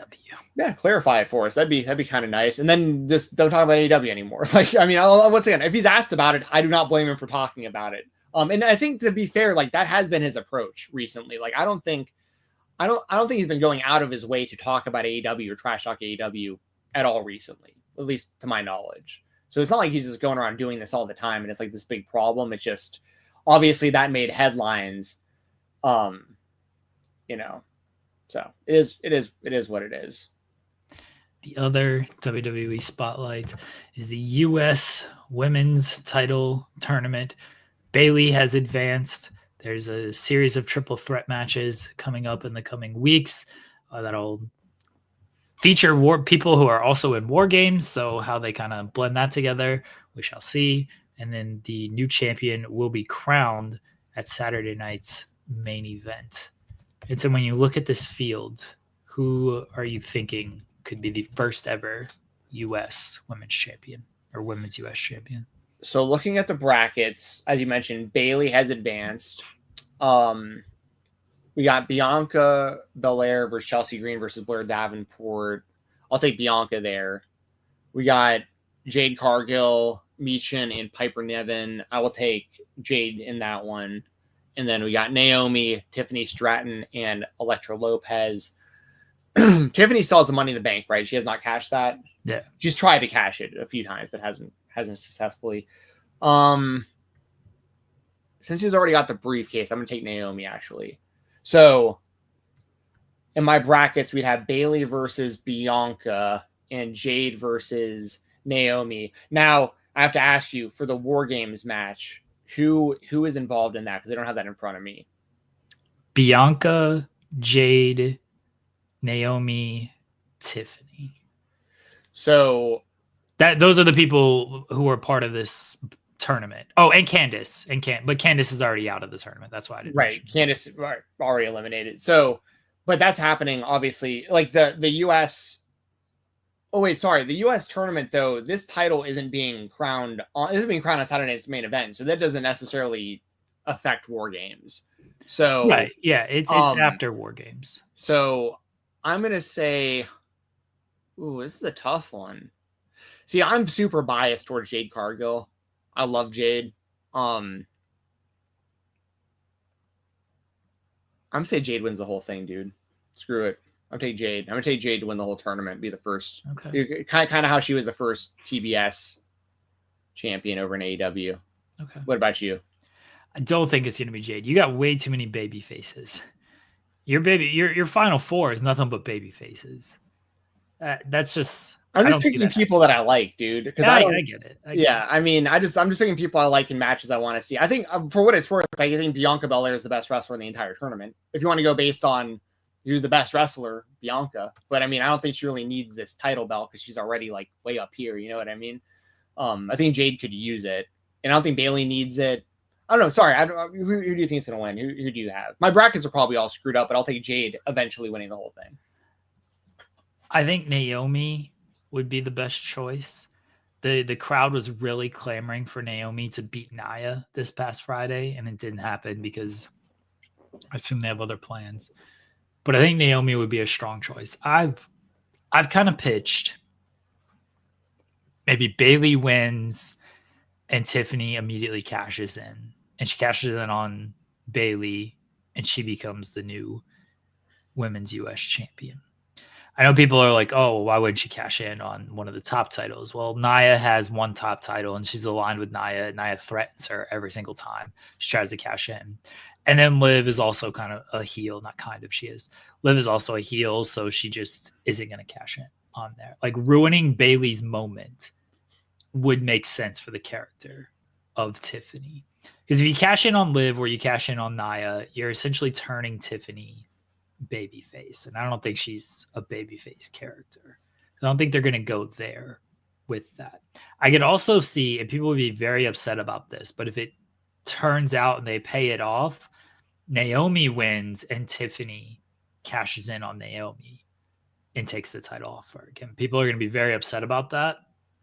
And there's a possibility that it's the wrong kind of heat Because look, the optics are what they are. I'm not going to ignore it. Everyone's going to see the optics of, wait a second, you put the title on Naomi, a black woman, and then you immediately had her lose it to blonde Tiffany Stratton. That is a terrible look.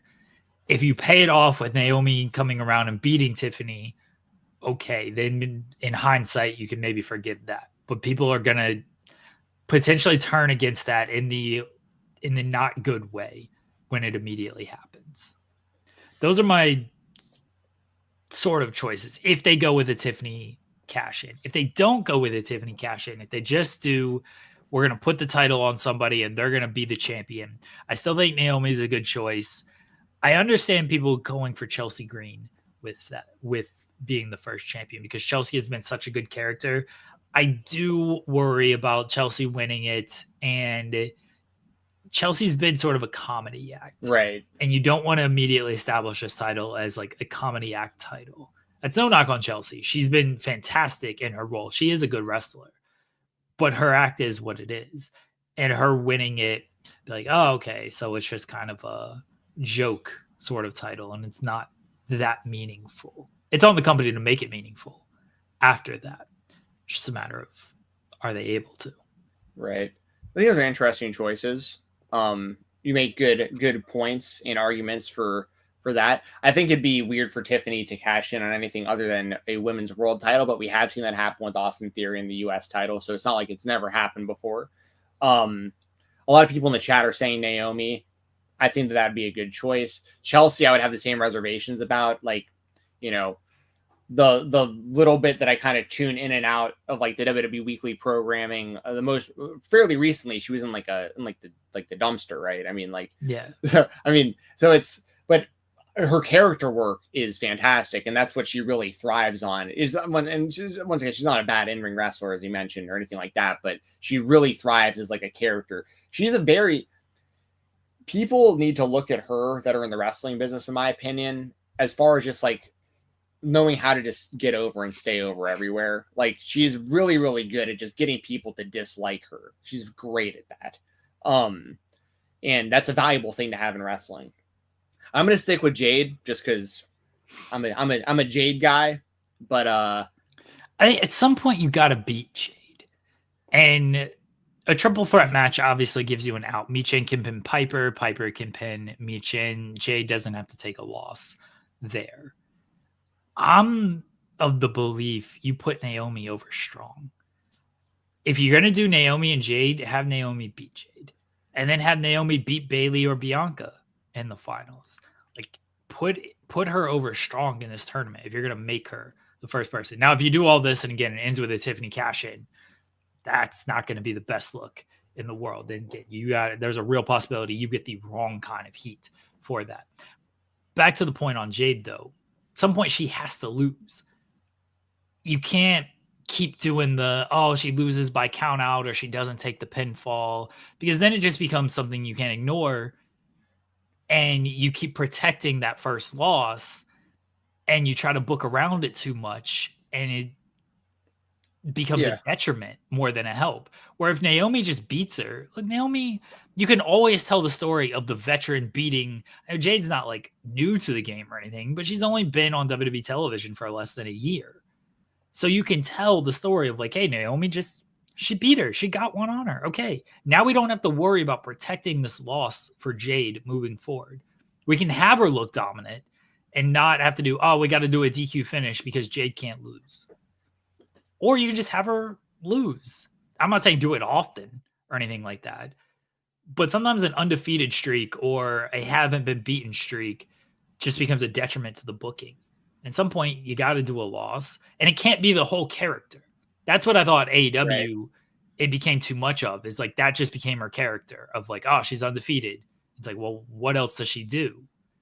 And then, of course, she ended up losing to Statlander twice and leaving, so they couldn't do too much of a follow-up.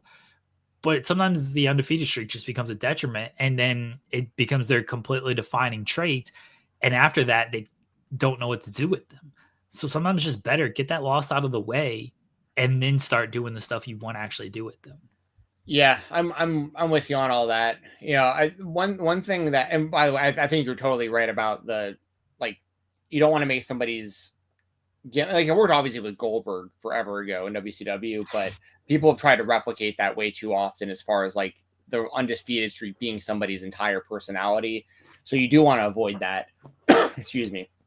But I saw someone in the chat mention the idea of maybe Bianca winning this tournament and then having Jade beat Bianca at WrestleMania for it. I think that could be interesting, maybe. But I think Naomi's a good chance. They're still the women's tag team champions. At some point, they got to lose those belts. Right. People think a turn is coming. Don't know. We shall see. But yeah, at some point, I wouldn't put this title on Bianca or Jade, because they already have the women's tag team titles. They already got titles. We don't need to keep putting titles on champions. That's an issue I think AEW is having. It's like, you're already a champion. Why are we just stacking more titles on top of you? Why are you going after more titles? It's like, let other people go after these titles as well. Fair. I just, this is my last comment on it, and we'll move on. I feel like those women's tag titles mean nothing, unfortunately. Well, so it's like, what's the harm of making one of them a singles champion and like they can just lose the tag titles in some sort of fashion. But I don't know. I don't want to. There's no way of knowing because there's so many options in this tournament. Like, who knows? But I think that Naomi seems to be pretty much the favorite as far as like what I'm seeing in the chat, and I think it would make sense for Naomi. I'm not against it. I'm not against the idea. I like all the women in the tournament. So it's like, we'll see where it goes. Saturday night's main event is in like 3 weeks. So we'll see who the champion is then. Yeah, we got a lot of non-wrestling to talk about. Oh, yes. Our product is what it is. We're going straight up the middle. Yeah. Jake Paul, Mike Tyson was what I think a lot of people expected, and a lot of people were trying to talk themselves out of it not being. Yeah. And it turned into a 16-minute sparring session, and that was that. The fight never should have been sanctioned, if we're being honest, especially after Tyson revealed he nearly died in June. Like, why is this fight sanctioned? I do think Jake Paul took it a little easy on him, knowing all of this. A lot easy on him, to be fair. Yeah. And I think Tyson wanted to do better. He couldn't. He's 58 years old. The man doesn't move like he was in his prime. Like, oh yeah, it just wasn't going to happen. So I was coping hard last week whenever you asked me who I thought was going to win this fight, because like I had seen Tyson's training and stuff, and I knew he didn't look good, but I was still like, if Tyson hits him hard enough, Jake has never been hit that hard. You know what I mean? Like, if he got hit by a legit Mike Tyson, more so like just a good body shot. People rarely ever go to the body on Jake, and I think that's a mistake. And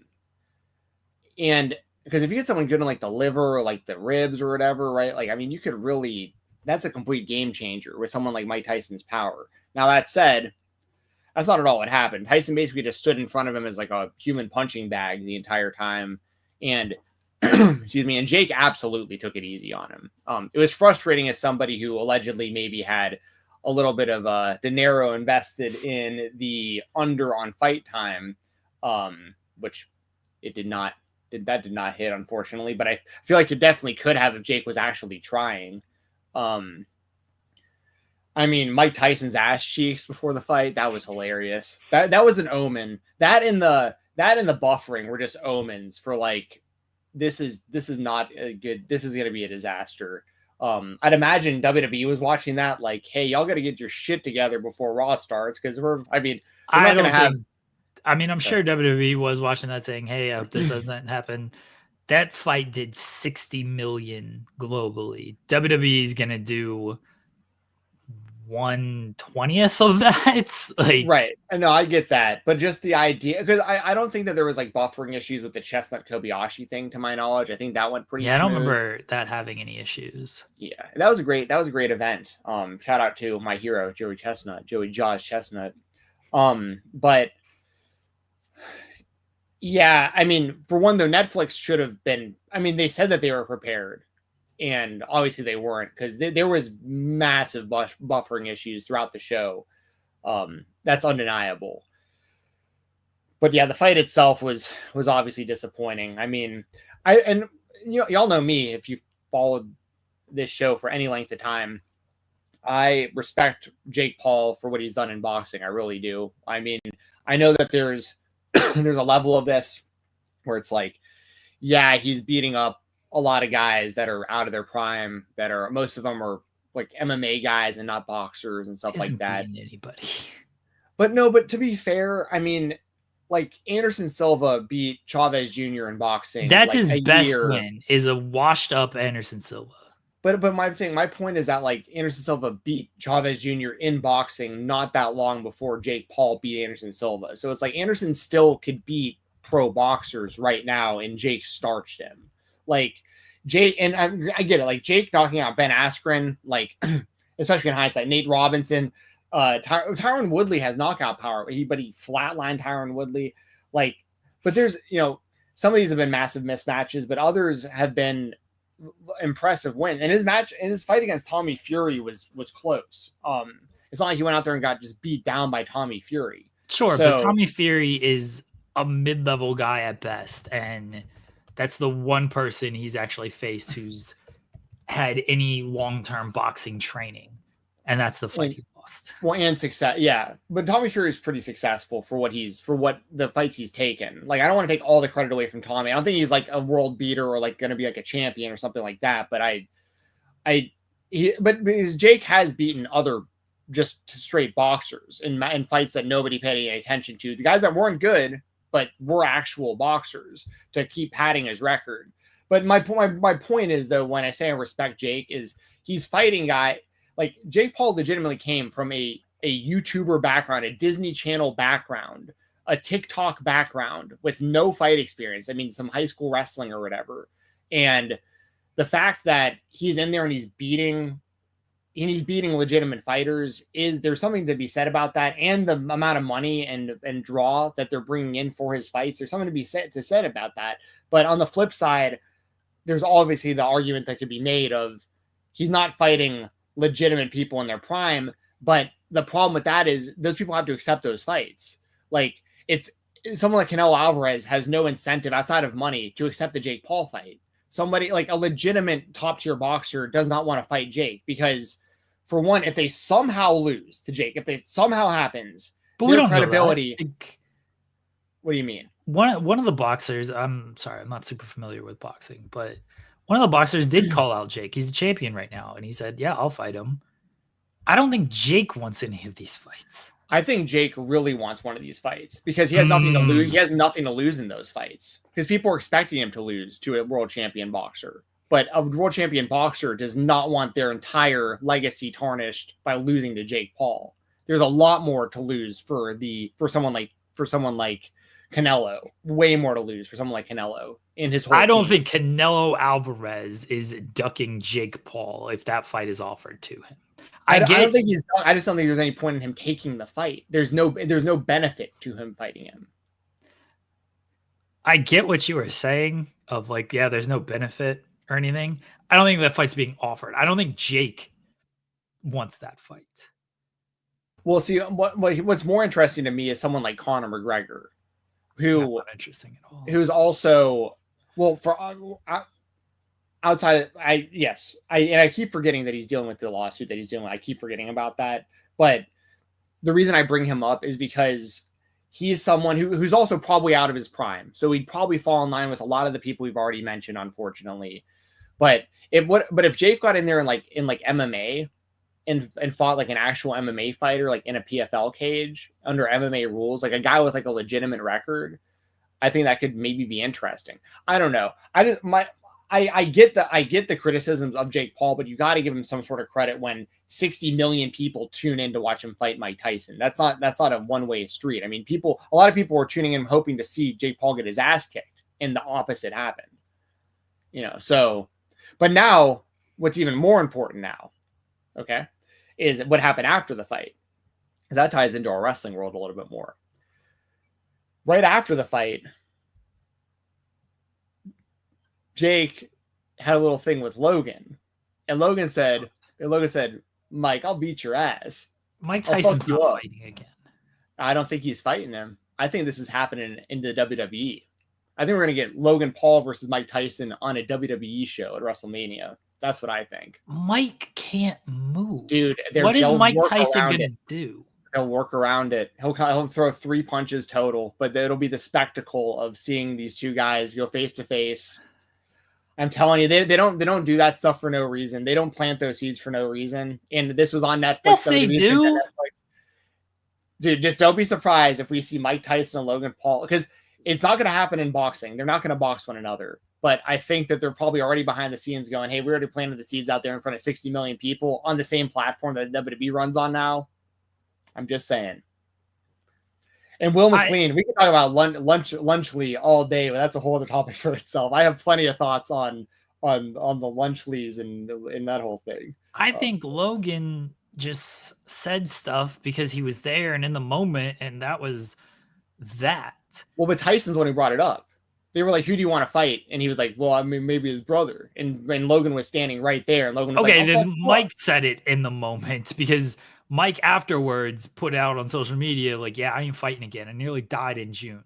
He's not going to fight again. I don't think Tyson had anything of like, oh, let me say his brother, and then we can transition this into WWE. If it happens, I think it's because Nick Khan and Triple H got on the horn and was like, hey, what do you think? Maybe we can do this. And that's where it happens. I don't think Mike's doing an actual match. Mike can barely move. He doesn't need to be taking any type of physical damage. I don't think he will. I think you could do it without him taking any damage at all. They did it for Floyd pretty much. And Floyd was in way better shape at the time. But like Floyd was nearly in his prime but it was him versus Big Show. It's not like his prime necessarily mattered in that scenario. They just had to work around. He didn't take any bumps. Mike can't take any bumps. And they made it work between Big Show and Floyd with that size difference, and Floyd didn't take any damage. They can absolutely work around Mike Tyson. He made $20 million for an exhibition fight, Delayed Grat said. Yeah, that's very true. I mean, people forget that he fought Roy Jones Jr. recently. He looked terrible in that too. But yeah, I mean, anybody forgot that. They tried to sell us of like, oh, look, Mike still can move a little bit 4 years ago and less health problems. How about this? WWE WrestleMania tag team match. Logan Paul and Jake Paul versus Mike Tyson and LA Knight. LA Knight, we're just getting Logan and LA Knight all over again. Well, or Mike Tyson and someone else. I mean, I don't know. Maybe you can do a tag team match. Anyways, I'm just throwing it out there. Obviously, this isn't like this is going to for sure happen, everybody. I'm just throwing it out there. If it, I could totally see. I mean, Mike Tyson's been a friend of WWE forever. Look, I'm sure WWE has potentially made calls or would definitely be willing to do this. I don't think there was some type of master plan here that they set it up after the fight. I think that was just Mike talking shit and Logan talking shit after this fight happened. I don't think there was some type of master plan. Well, I think regardless, there's probably conversations happening now based on them saying that to one another. Potentially, yes. Right. That's all I'm saying. All right. The fight was a disgrace. Anyway, we'll move on. An actual fight that did happen. Oh, by the way, Canelo said he would fight Jake. So good. Okay. I'd love to see that happen. I would love to see that fight. I mean, he did discredit everything. Oh, never mind. I lied. I apologize.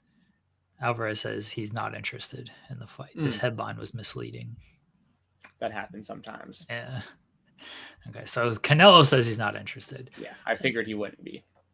I don't think any top real dude. You know how hard it is for them to even make fights champion versus champion or like champion versus number one contender. And boxing is so screwed up that the promoters won't even let their fighters fight other top boxers because they're afraid of losing them. They're not going to have any chance at all that Jake Paul slips on a banana peel and knocks out a top one of their cash cow. It's just not happening. That's why Tommy Fury is the top person he can fight, is because he is somewhat mid-level. Anyway, we can move on to a real fight.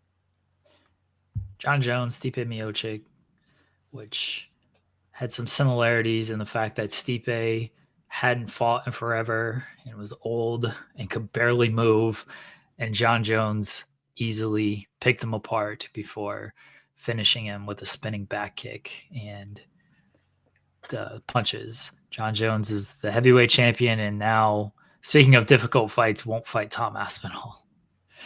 Yeah. At least this fight was semi-competitive compared to Jones, or compared to Tyson and Paul. Yeah, I mean, so first off, and I know John Jones has had, outside of the octagon stuff, he's had kind of a bumpy career throughout his career behind the scenes. That's putting it mildly. Bumpy career for sure. But as far as being an actual fighter, I do think he's the best MMA fighter of all time. And I'm somebody who, for a very long time, I was, said GSP was the top fighter. And there's other people you can make the argument for. But I think given what John Jones has done, clearing out the light heavyweight division and become the champion as young as he was, and beating all those legends that he beat that were still in their prime when he beat them, going up to heavyweight, winning the world title the way that he did, defending it the way that he did against Stipe. I mean, Jones is the GOAT. He has the most raw MMA talent and athleticism of anybody I've ever seen fight.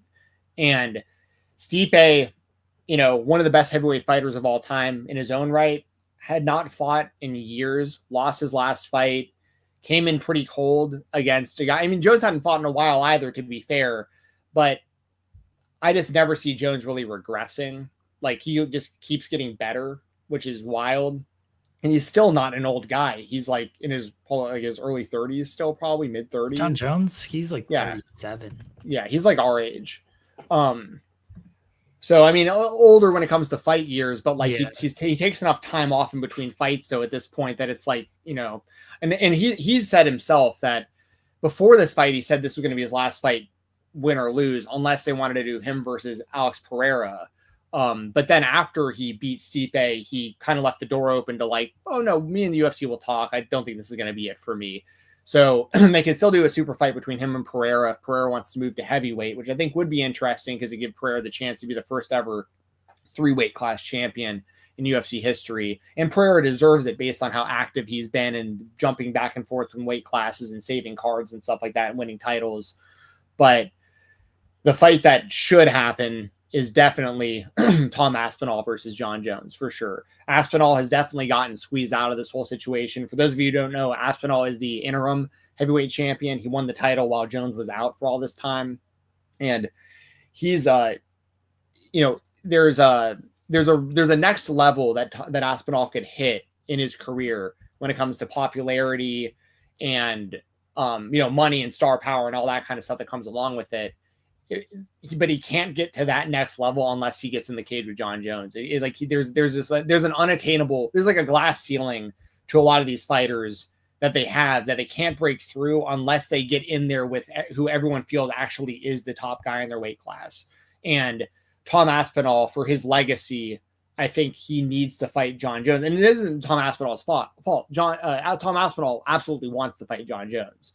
And the UFC should make that happen. If Jones wants to continue to fight, they should basically force him to fight Aspinall, unless the one exception would be Pereira, because I understand the money fight aspect of that and why Jones would want that fight specifically, because it further cements his own legacy. And then if Pereira wins, then it's like he is a mega star. He's already big, but he would be a mega star if he not only beat John Jones but became the heavyweight champion. Then he would have been the middleweight, the light heavyweight, and the heavyweight champion. No one's ever done that. So John Jones he's got two really great options going forward between Pereira and Aspinall. So we kind of got to wait to see where it goes. But as far as the fight itself, Jones looked great. He landed that nasty spinning heel kick to the body that put out Stipe, and he was controlling the fight up to that point as well. So I don't know if we'll ever see Stipe in the octagon again. I mean, he retired afterwards. Oh, that's right. He did. Hopefully the retirement sticks. We know how that goes in MMA with so many people. But he's 42. He looked every bit of 42. He hadn't fought in forever. He's a firefighter. It seems like he really enjoys doing that. So I don't see him. That's what was most impressive about Stipe's career, for what it's worth, is that he became the UFC heavyweight champion while he was basically a part-time fighter, part-time firefighter. And he was still the baddest man in the world, which is incredible. Oh, geez, I didn't realize how much I was running low on time. Real quick into the indie spotlights, and I got to run. Sorry. I want to give a big motherfucking shout out. Kind of tie together. Sawyer Wreck won the Nick Gage Invitational. She also retired afterwards, or she retired beforehand, but she won the tournament in her final matches. And then Atticus Cogar returned to GCW. Yes. So first off, congratulations to Sawyer Wreck for winning the Nick Gage Invitational. Kind of, bittersweet considering Nick Gage currently not a part of GCW, but of course the tournament is still one of the top deathmatch tournaments of the year every year. And Sawyer winning is it's basically giving Sawyer her flowers. Sawyer's somebody that I've heard from multiple people we've interviewed, as a matter of fact, have mentioned that Sawyer is just like one of the nicest human beings, in that they show up, like they'll be one of the top matches on the card, maybe even the main event of the show. But before the show even happens, she'll be there like asking how she can helping like set up the ring, like just being like a overall positive, just like energy around people all day. And so it seems like she was super, super well liked in the wrestling industry. And it was cool to see her get her flowers, winning the NGI and also becoming the GCW Ultraviolet champion in the process as well.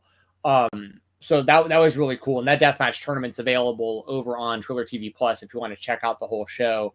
After the match, in a huge like moment that I didn't expect to see, after Sawyer wins, she's standing in the ring and Atticus Cogar attacks her with light bulbs and skewers. And, he comes out in like the jumpsuit that they're all wearing for the promos for the Hammerstein return, and he unmasks himself, and Atticus is back in GCW now. And the reason that's such a big deal is because he was primed, in my opinion. He was groomed basically to become the GCW World Champion. They spent years with RSP as the main heel of GCW, the longtime champion of GCW, in his fight against Nick Gage.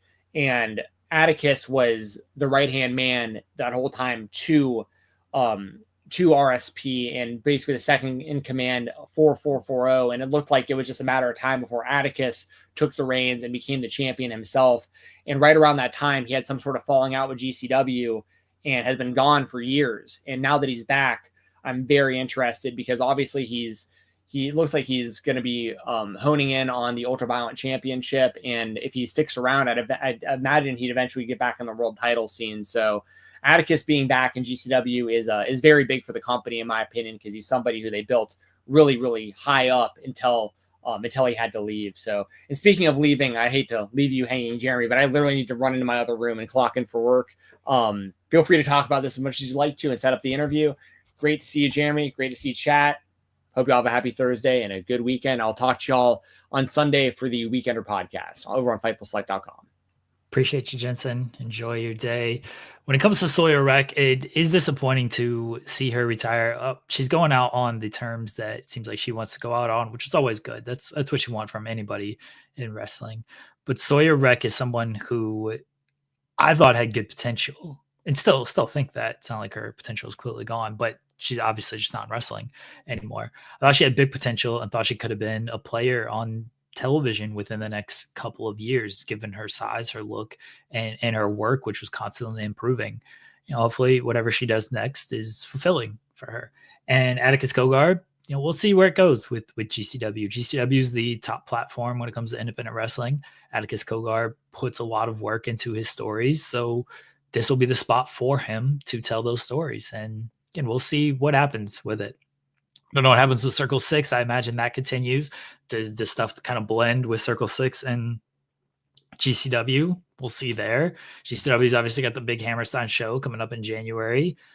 You think some things are going to culminate there. I assume Atticus might be part of those plans. So a lot in the works when it comes to the GCW and stuff they set up coming out of the Nick Gage Invitational. All right, guys, let's get into our interview. It is with our pal, Adrian Hernandez from Unlikely. You've probably seen him on In the Weeds. You've probably seen his interviews going around. He has interviewed the likes of Steve Austin, Cody Rhodes, Jey Uso, The Undertaker, Shawn Michaels, plenty of other top talents. So here we go. Adrian Hernandez in the Creator Spotlight. Welcome back, everyone, to the Spotlight. I'm still Jeremy Lambert. That is still Stephen Jensen. And we are joined today by a man who you might have seen on In the Weeds. If you've not seen him on In the Weeds, you should go watch that show. But you've also seen him just all over the YouTubes, interviewing people like Cody Rhodes, like Steve Austin, like Jey Uso, like Liv Morgan, so many Undertaker, Shawn Michaels. Forgetting a lot of the legends that this man has talked to. From Unlikely with Adrian Hernandez, it is Adrian Hernandez. Adrian, how you doing, buddy? Man, I'm doing fantastic, Jeremy. I will do anything for you, my friend, which is why I am here. I'm so glad to be here, Stephen. It's a pleasure getting to make your acquaintance, and thank you guys so much for having me. Yeah, thank you for joining us. I'm looking forward to it. When I found out we were doing this interview, I jumped on the YouTube channel and I started. Well, first off, I looked at your Twitter and I immediately saw your banner, which was you and Cody Rhodes. I am a massive lifelong Cody Rhodes mark, so I was like, "This is good, people." He's got Cody in the banner. This is perfect. Started looking at your interviews and I was like, "Oh, dude, you talk to everyone." So I am very, very looking forward to talking to you today. So thanks again for joining us, man. No, of course. Let's get into it, baby. What do you guys want to know? I appreciate that you're just like, I'll do anything for you, Jerry. You make it seem like I'm actually important, which I'm not, but I'm going to put you over real quick because we're going to bury some people later on. But I'm going to put you over real quick as first off being a great interviewer.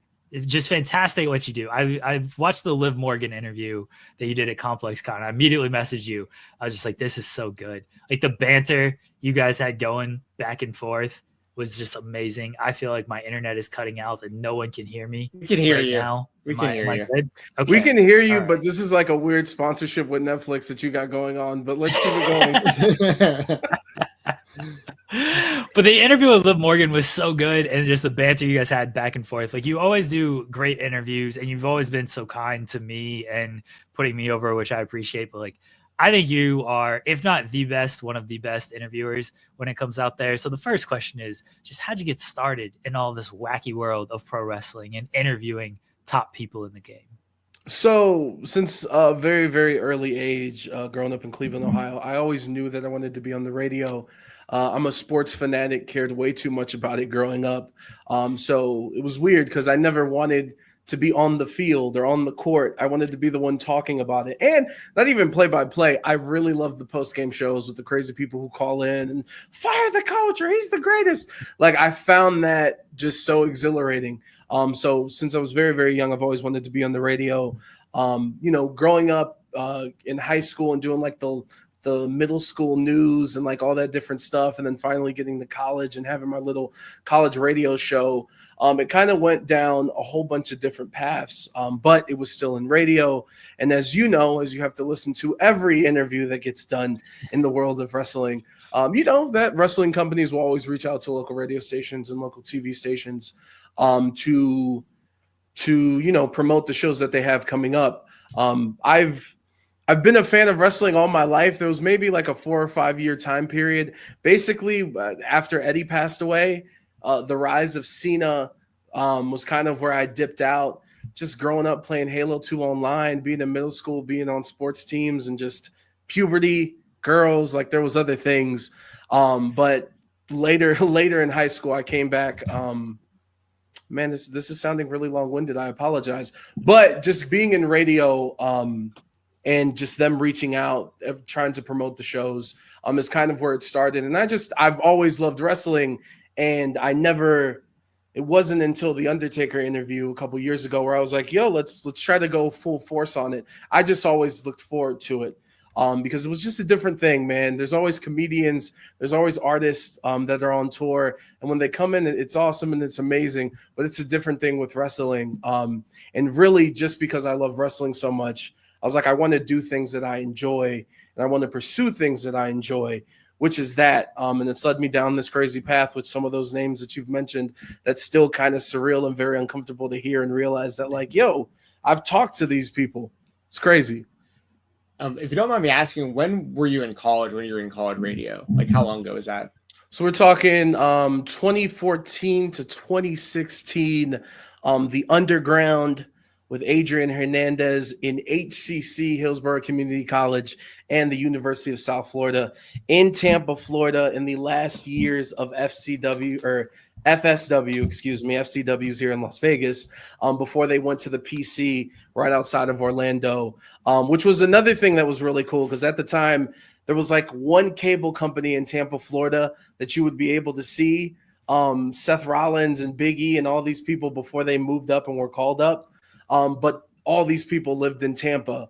I know everyone knows that John Cena lives there and Hulk Hogan and Batista. But at the time, like the Seth Rollins and the Big E's before they got called up were living there. But so were the Sheamuses and Kofi Kingstons and Bray Wyatt. I would see Bray Wyatt walk the mall by himself like old people used to go to the mall to get their cardio in and like just walk around. And in my head, I'm like, oh, he's just plotting out like his greatness. So that also helped that there was kind of these little moments that like wrestling was around where I was living. I remember going to Walmart to get my groceries and going to get deodorant, and who's there before his TLC match before Randy Orton? Wade Barrett's there. And like I didn't have my Nexus shirt on, but I had it in my dorm. So we're talking 2014 to 2016. Okay, very cool. It's very relatable for me because I used to do college radio. This would have been like 2006, 2010. I'm a little bit older, but I remember like those days fondly because I was mainly doing like an MMA radio show, kind of as like the UFC was getting more and more popular. And what was your experiences like in college radio? Like, were you having people call into you and like talking? Like what was your experience with college radio? And like, how much has like have you seen this all change with like how technology has changed and like the ability to even do something like this since then? So that's a really cool question that you get to ask right now, just based on some of the conversations I had at Complex Con over the weekend. And I told you I always wanted to be in the radio. I told you that I love sports. I told you that I loved wrestling. Also love hip hop. And at the time, it's always mainly been like underground hip hop and artists that weren't on the radio. And at the time when I'm finally in college and they're like, hey, you can have a radio show. I was very weird. I didn't want to do a show that other people had. So we'd see the schedule and I'd be like, okay, there's an NBA show, there's a wrestling show, there's an NFL show, there's a baseball show. All these different things that I enjoyed were taken up. The only thing that wasn't not taken was underground hip hop or a hip hop show. I'm not a DJ. All I do is talk on a microphone. And so I kind of went in that lane because I enjoyed that as well. And that answers your first part of the question. And then, like I said, so I'm not a DJ. We don't have the best of training. They basically said, hey, this is a studio. This button turns your mic on. This button turns your mic off. And here's an aux cable. So my first show, I connected the aux cable to my laptop and I was playing music off of Windows Media Player and pressing pause when I wanted to talk. And it's just insane. It's insanity. It was very cool for the Royal Rumble being back in Tampa. And that weekend, I got to talk to Cody Rhodes. I got to talk to Rhea Ripley. Like it was a very big moment in my eyes to be able to talk to some of these people for the first time. And then have a hotel a block away from that little room that I'm telling you. It's just a little room with one little window to walk in there and know that, like, yo, this is where it started, off of an aux cable and a Windows Media Player. It was so janky. There's like 3 people who listened. And if you're somehow watching this as well, thank you and I love you. When you decided you mentioned the Undertaker interview and you're like, all right, I'm going to go kind of full bore with this. Like, what did that look like? What was your vision? And then what kind of broke, I guess, a door down there? So, along the path of my wrestling journey. So I remember, what's her name? I know she's CJ Perry. What was her name? Lana. Yeah, she was Lana. That was like the first phone interview that I got to do. I remember that was like the first time I was on WrestleZone and all these different places. Fightful, of course. Actually, I don't know if I was on Fightful. I don't even know if Fightful existed. Fightful was until like 2017 or so. So it might have not been on there.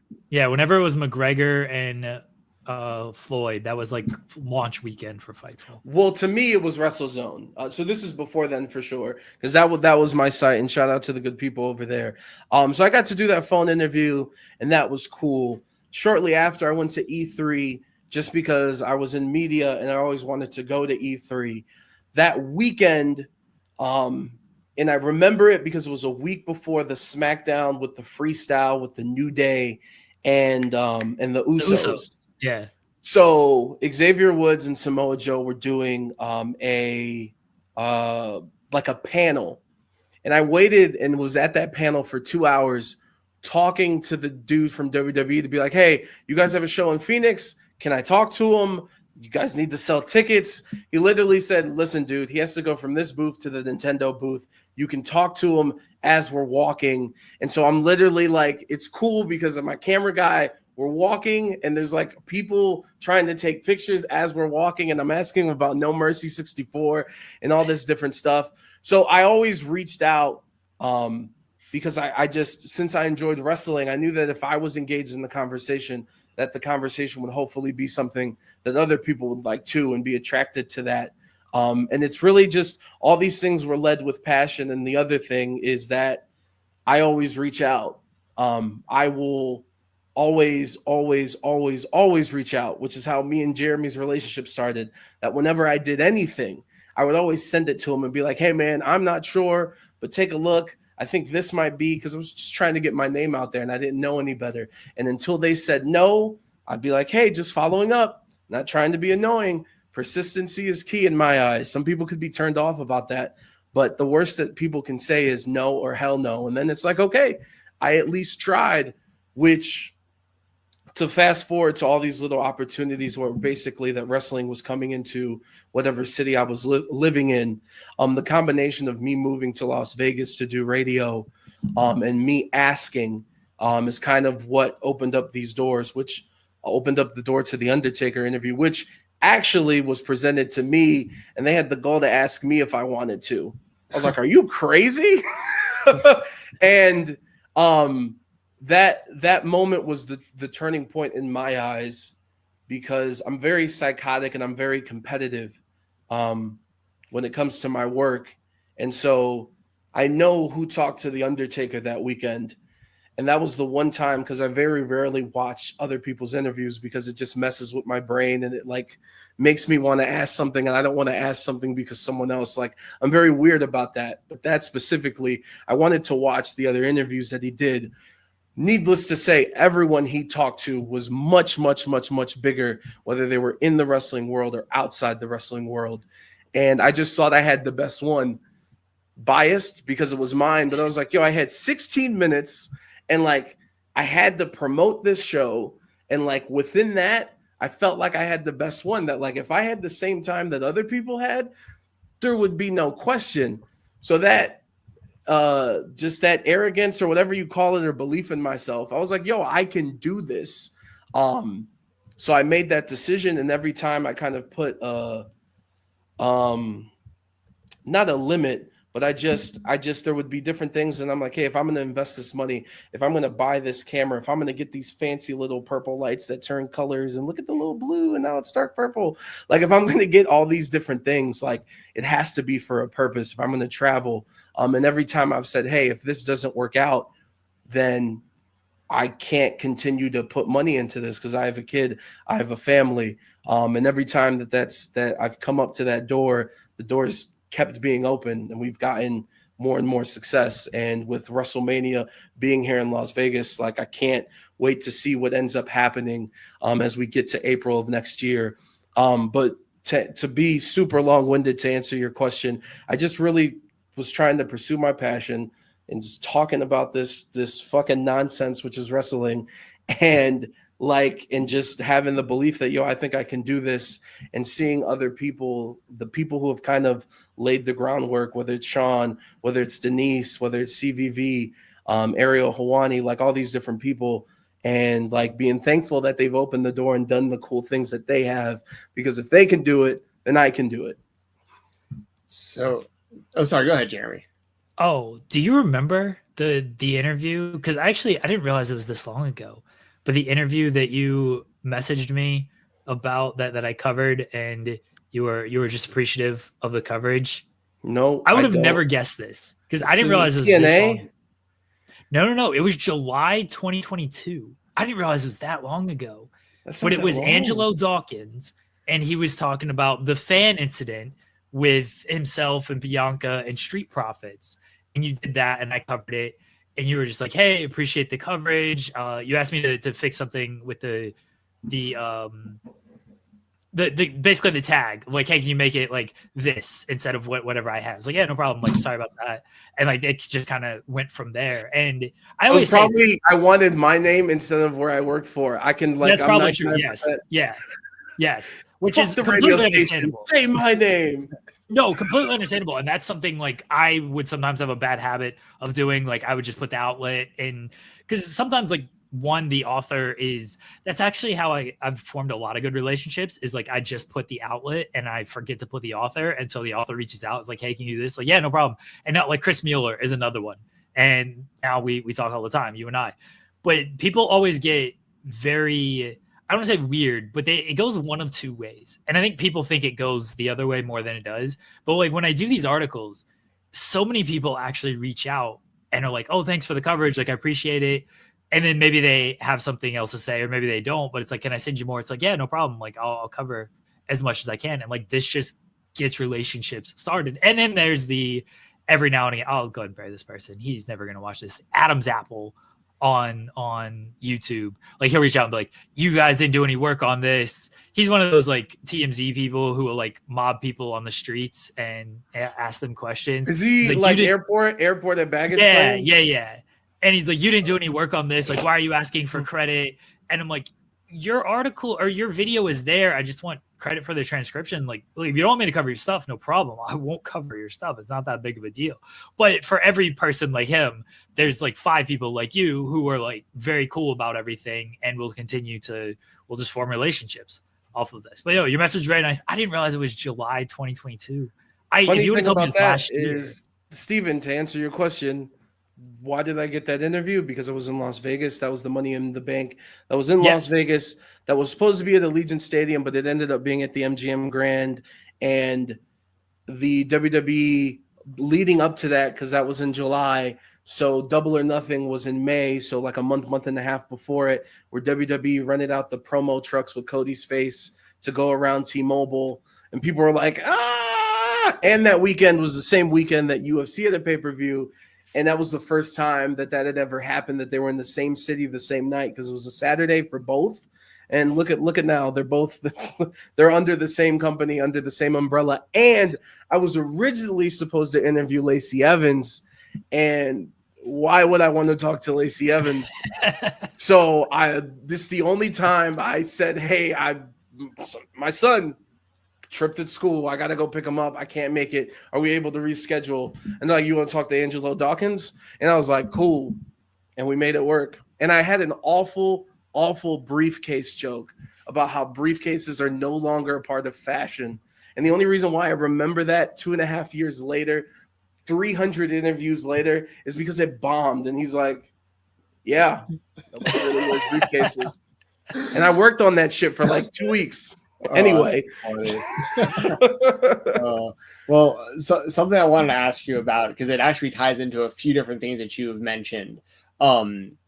So you being in Vegas and WrestleMania coming up in Vegas, you mentioned that. Also the Undertaker, you interviewed Undertaker.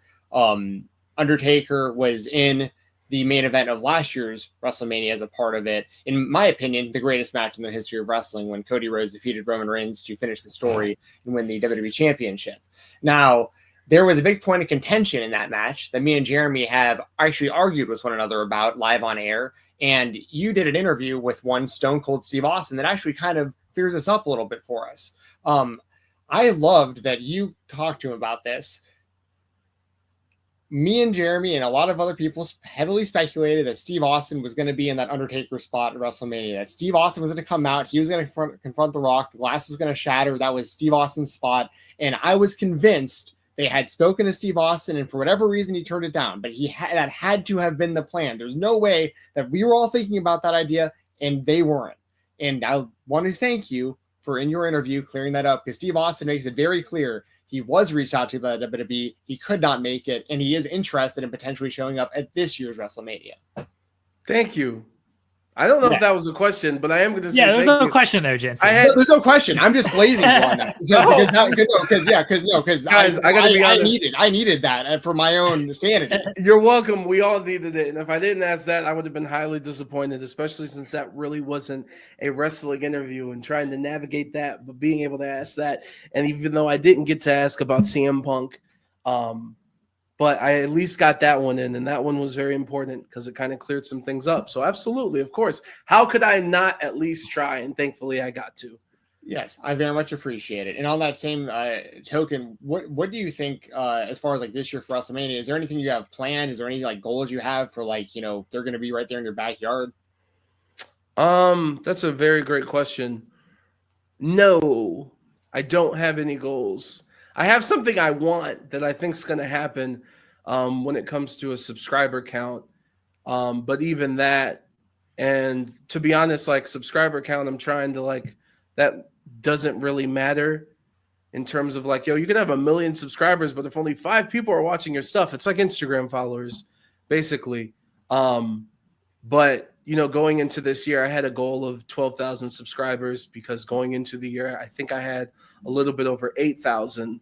As we sit here now, I'm at 62,000, and it is fucking insane. And I don't like, it's crazy. And I'm like extremely appreciative because this world of wrestling and content is an ocean filled with a lot of different people, a lot of great people that make great stuff in a lot of different ways.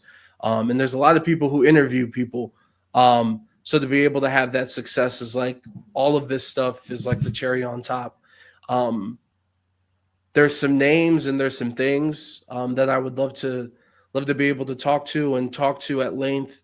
Like this weekend was great, but it was like 5 minutes or less. It wasn't really, that's a different thing than what I really enjoy doing is, I love the art of conversation so to have sit down situations where I can talk to people with a little bit of time, hoping to just have a little bit of those opportunities from not even just WWE, but as the wrestling world descends upon the city.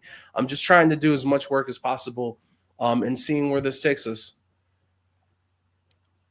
My kids are messaging me. I apologize as they're trying to interrupt in the middle of this interview. I was going to ask about just your interviews in general, and I guess I'll go with something very kind of generic, but who is an interview that you haven't gotten yet that you would like to get? CM Punk. And I was 3 feet away from him this weekend and wasn't able to talk to him, which was bittersweet, but at the same time, I keep Stephen, I keep telling you that like I keep putting these timestamps, and if this doesn't happen, and I keep saying, hey, the door keeps opening up. My philosophy is like, what's meant to be will be. Just be there and be present and be ready for the opportunity. The Undertaker, I was told no. And they said, hey, actually, do you want to? This weekend at Complex Con, I tweeted this out. I don't know if you guys watch Entourage. There's an episode in like the 6th or 7th season when Vince's career is going down. And so he goes to the movie studio and he's in the lobby of the studio to just hand the director tapes and talk to him for 1 minute. And he ends up being there for 7 hours till finally the director walks out and goes, hey, here are the 3 tapes.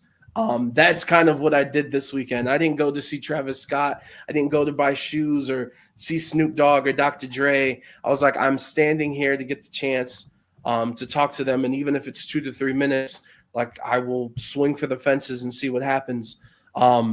So just trying to, I'm sorry, Jeremy, I just lost my train of thought saying that. What was the question? Because it was generic. You said CM Punk. Yeah, you said. Oh, the dream. Yeah, things will happen how they're supposed to happen.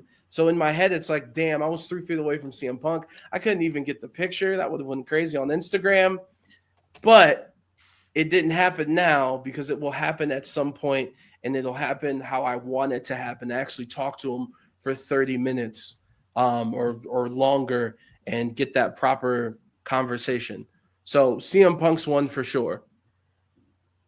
So that's a big one. That'll be a good interview. I'm sure there's a Will lot of you ask him about AEW? I don't know. I don't think I would ask him specifically. You know, you get an answer that would go viral though, and a lot of people would be mad about It it. depends. It depends though. It all depends, and I'm not gonna force a question. It's also like there's this age-old thing I've always had of like there's this, as you asked me this question of who I want to talk to. I've always wanted to talk to CM Punk. There's always this Mount Rushmore of people I want to talk to, and it's like if I talk to LeBron James, like, yo, what am I actually going to say to him other than like, yo, you're amazing? Or if I talk to Kendrick Lamar, which is why I'm so thankful that the Undertaker interview, like, they told me the day before, so I didn't have time to think. I was like, I don't need to think because I know this guy's career because I watched all of it. But thankfully, because we were doing it right in that moment, once I get time, I start thinking, I start watching this interview, and then I'll start phrasing it like that. And I don't want none of that. So I don't know. I think in some sort of way it would be brought up, but I wouldn't intentionally do it. Like if I would have talked to him this week, I would have brought up Vegas is very important in your career, Punk. You had the pipe bomb. You had AEW Double or Nothing where you won the championship and gave them their $1 million gate. Might have been their first. Maybe not their first. Yeah, I think it was their first. It was their first. So I would have phrased I would have had that in there. But that's just to speak on the history of Vegas because that's what he's done here. It's not necessarily, hey, compare the pipe bomb crowd versus the AEW crowd or something like that. So it would have to be good. Like Rosenberg's question this weekend, I thought that was a smart question because whether people he just said that to say AEW, no, that's a legitimate question of like, yo, are there people you regret not wanting to wrestle or that you didn't get to or that you did? And, he gave his answer and it was great, but I thought it was a good question too. It wasn't forced.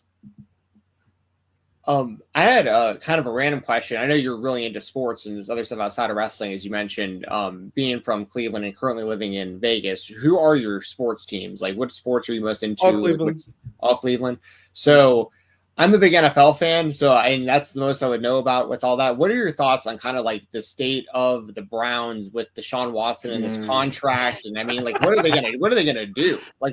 They're so backed into a corner. The Browns are gonna do what the Browns have always done for every year except one in my life, and that's just be awful. And now they got to sit in it while they get laughed at even more for giving that man that type of contract. Also, I would like to thank you for your hospitality because you did mention that you're a huge Minnesota fan. I got the purple for your Vikings, and there's no you're not giving me bad vibes for the city that I live in, just stealing the WrestleMania from you. So thank you for that. Oh yeah. No problem. I live in Atlanta. My dad's side of the family is from North Dakota and Minnesota and stuff. So I just always grew up. That was always the team I watched. And Skull. I appreciate that. Yeah, they're having a pretty good season. I'm really looking forward to JJ McCarthy getting healthy and being our starter next year and stuff. I think the future looks bright for Minnesota, but yeah, I had to ask you about Deshaun Watson, man. That whole thing is just such a I've never seen a clusterfuck. It's embarrassing. In fact, it was cool this weekend. I didn't watch any football because I was at Complex Con. And it was relaxing, not a worry. In fact, I think the Browns are playing on Thursday Night Football this week. Yeah. I'm not going to watch a single down. Steelers still suck. Ravens are still ass. The Bengals are the most ass. It's crazy. The talk of a PLE in Cincinnati. There will never be a PLE in Cincinnati for what? So we can all go eat chili? What are we doing here, bro? There's no PLEs in Kentucky. We don't do that. And you're not a major city. Sorry. You got the Reds, you got the little soccer team, allegedly. And you got the Bengals. That stadium is awful. Okay. That's all the They have the Reds allegedly. They might end up. Reds are cool. The Reds are all right. That ballpark's gorgeous. I'm not going to make fun of Great American if it's still called that. I think it is. But there's not going to be a PLE in Cincinnati, and if there is, like whatever. They'll bring back Taboo Tuesday for a night or something, put it on Sci-Fi. Like that's all you're getting. That's it. Anyway. Who have been some of your favorite interviews that you've done? Ooh. That's a weird question because I like base it off my performance rather than the conversation. Honestly, and that's fair. Like I think a lot of interviewers kind of do that sometimes. And it all kind of boils down to the same thing of execution of time. Like I really enjoyed the Shawn Michaels because I only had 10 minutes and I felt like I hit all these different points. There's been some people that like post interview have reached out or like they'll follow on social media. Liv Morgan is super dope because she properly aggregated the clip. She tagged me and posted and put my name. And then seeing her again, she's like, "Hey, what's up?" I was like, that was freaking cool because I don't get it confused. We are not friends. I'm not trying to be friends with them. Like we're both at work in some form of capacity. But Eddie Kingston is real cool. From that first interview that we did at Sam's Town outside of a New Japan show that was here in Las Vegas, and kind of some of the communication that we've had since I think that was about 2 years ago as well, and some of the other interviews we've done virtually. That'll probably be the standout. That's the first one, so that's really cool. The Eddie Kingston one, yeah, you have done a couple.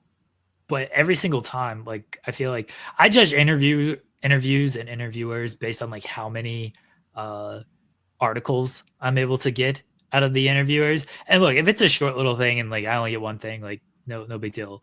But if it's a longer kind of form interview, I was like, okay, how many can I get out of this? And I always get multiple out of yours. I think actually the exception, which it's the interview I really loved though, was the Liv Morgan one, this most recent one, because she was in promo mode the whole time. And like, you guys didn't really have a back and forth of like, hey, tell me about this, tell me about that.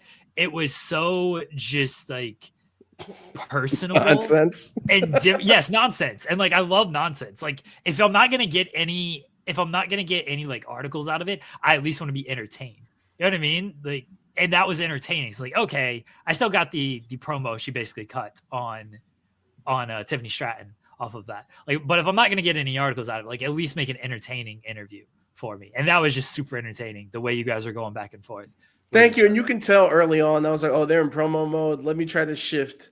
And like go with the flow. Like Liv and Dom a couple weeks ago, they were here in studio in Las Vegas because WrestleMania tickets went on sale. It was also the same day, the day after the NBA season started. And so the Lakers played the first game of the season, and the big deal was LeBron and Bronny. So to talk to Dom and be like, man, don't you look at them and like, oh, your father's such an asshole, right? And like him getting to play off of that. It's cool, man. Like that's kind of like my ethos, is just trying to have fun and not really necessarily talk about just some of the same questions that they get, trying to get to find the person and have a conversation with them. I interviewed Anthony Bowens. He's a huge San Francisco Giants fan. You asked me about my sports fandom. I loved Barry Bonds. So we started the interview just talking about the Giants, and like he was an intern at MLB Network, and I watch MLB Network. So I'm like, tell me about Harold Reynolds and like all this different stuff. And who was it? TNA got mad at me because I wanted to talk to AJ Francis at the height of Drake versus Kendrick, and he's Team Drake. And so we talked for we're like, literally most of the interview was about that, and the PR people were like, what is happening right now? Like, there has not been anything. Like, that would be my dream, and not even mention anything about wrestling, which is cool. That's kind of my approach. That 100% checks out the TNA thing. I think we talked about that off air before when it comes to them. When I was cutting you off, I apologize for that. The Anthony Bowens, when you guys are just going back and forth naming baseball players, that's another one of those where it's like, you're not getting that anywhere else. And you guys were step for step with each other. You're naming people who like I hadn't heard of in forever. and my memory sucks when it comes to that kind of stuff. But like you're throwing them out there, it's like, oh yeah, oh shit, that one. Like you're not gonna get that anywhere else. And to your credit, there's no question here. This is more just putting you over. To your credit, and it's something I messaged you about is like you're good at just like doing stuff that other people aren't going to do. And I would imagine maybe this is a question. I would imagine when a lot of these people are doing like a ton of media, like Liv and Dom were everywhere that week, piping up the ticket sales. When Cody does interviews, like he's kind of hitting a bunch of the local kind of stuff. When you know that they're doing like 5 interviews in a day, like they're basically doing a car wash of local stations and everything, you almost like, and correct me if I'm wrong, like you kind of have to be a little different because everyone's going to ask like, you just beat Nia Jax. What was that moment? Like, hey, you did WrestleMania. Let's go back to WrestleMania. Tell me about that moment. Like you got to figure out a different way in there to navigate and get something else out of them. 100%. Like you have to have that in your mind of like, okay, they've talked to this many people. This isn't the funnest thing in the world. The way people are talking, the way people talk to them and they're like not understanding what's going on, or like with Liv and Dom, they might necessarily think something and it's like, this is not that, I guess is like the easiest way I can put it. So like the approach and just like, okay, well, let's try to make it like their best 20 minutes that they're going to have. And try to execute like with that. Originally, I was supposed to have a sit-down interview with them both. That didn't happen. And I was like, okay, well, I only have 6 minutes with them. So all these questions, like I threw them out. And there was a couple that I forgot.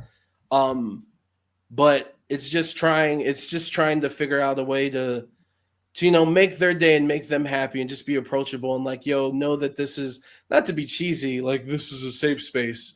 But like, yo, this is cool. And hey, I know what you're doing. Like, I'm aware of your career and like, I'm appreciative of like being here. I'm not just some asshole like, hey, tickets on sale for $20. What's your goal? Like, no, like I actually love this. And like, I actually do want to know. It's like specifically with Liv, I was like, hey, this city means a lot to you because of Money in the Bank and you beat Ronda Rousey and this happened. And hey, you're here promoting the biggest event this company has. 7 years ago, you were in NXT and you were the smallest person there. And there's still like, I can't wait to have that conversation with Liv where it is a sit down interview. Cause like, that's cool. And just letting them know that you're aware, you respect what they do. And just like, man, at the end of the day, when it's an interview of any sort, like if you act like you don't want to be there, you're not engaged, like how do you expect the other person to be? And like, I don't have time to waste. And I know they sure as hell don't. So just trying to approach it like that. But you're 100% right that I'm always trying to figure out a way of like, well, how can I be different? He likes chicken tenders. Well, I'm going to give him a Raising Cane's card. And then I'm going to see if he's really about it. Does he know about the Bob at Raising Cane's? Because any true fan, anybody who's obese and has eaten at Raising Cane's plenty of times would know this. Or not obese, but I fall into the other category of being obese and eating at Raising Cane's. So I know about the Bob. So let me see if he does. Because if he does, he's real. And if he doesn't, you're welcome. I just changed your life. And that was cool. And then I'm sitting there as a broke person being like, I'm not going to buy this guy a $20 gift card. You know how much money this guy has? Here's $5. It'll get you in the door. Get yourself a drink. And honestly, that was rude. He should have gave it back because he doesn't need the $5. He doesn't He's need buying it. Rolexes and everything. Yeah, I saw his watch. Yeah. So and the reason why I brought the watch in is not only because it was visible, but I did really want to ask him about the watch because he lives here in Vegas. I know where he's shopping at, and it's not cheap. And I think he has like a good fashion sense, and like he does wear different watches, and like I'm like aware of that. And I was like, okay, well, this is something that he's interested in, and like this is like an activity that I have no knowledge of because I have no money to buy one, let alone have a whole little collection. So like, let's find out about it. So just mixing up the approach and trying to put those things together. Awesome. I'm super long-winded today, man, Jeremy. I'm sorry. I didn't bring enough heat. I mean, we can go off and just start burying some people. You said that there was burying the bee, and then I know we're running up against the time. I'm here all day, but if we are running up against the time, we need to do this because if we don't, then I'm going to be pissed. Who's the worst engagement account? They're all terrible. Fair. There is no probably the Wrestling World CC. They're the worst. Yeah. They're the worst.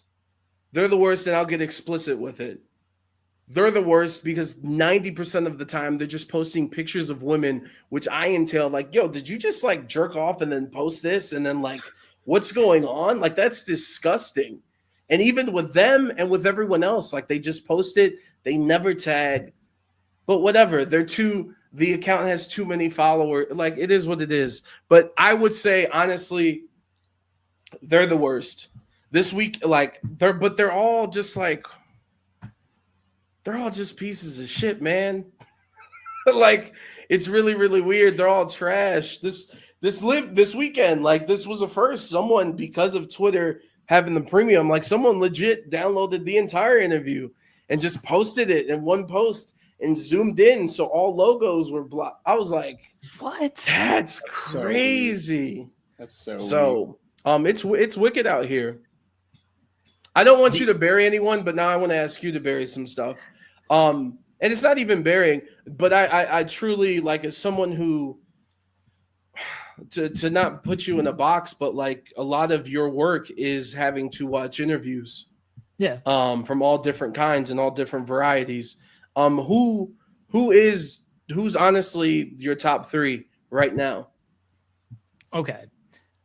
I feel like you're fishing for a compliment here, which I respect. I got no. I'm not. I really I want an honest answer so that I know where I'm at for people that I care about, because I do want to be your number one. I want to be everyone's number one. I would like to be the best wrestling interviewer in the world. So I want to know where I stand for someone who watches as many as you do. So no, I'm not fishing for a compliment. Like, if you do have me wherever, it doesn't matter. I really honestly want to know. So I legitimately do. I won't give like an exact order because I hate doing an exact order for anything, and I don't think I'm good at it. And I do think that I do think it causes too much when I'm really not intending to do that. You are in my top three, legitimately. I'm not saying that because you are here. You are somebody. Anytime I see you have an interview posted, I'm like, I'm gonna go listen to Adrian's interview, even if I'm not covering it, because we do have other people on staff, and there are other people on staff who do cover your stuff.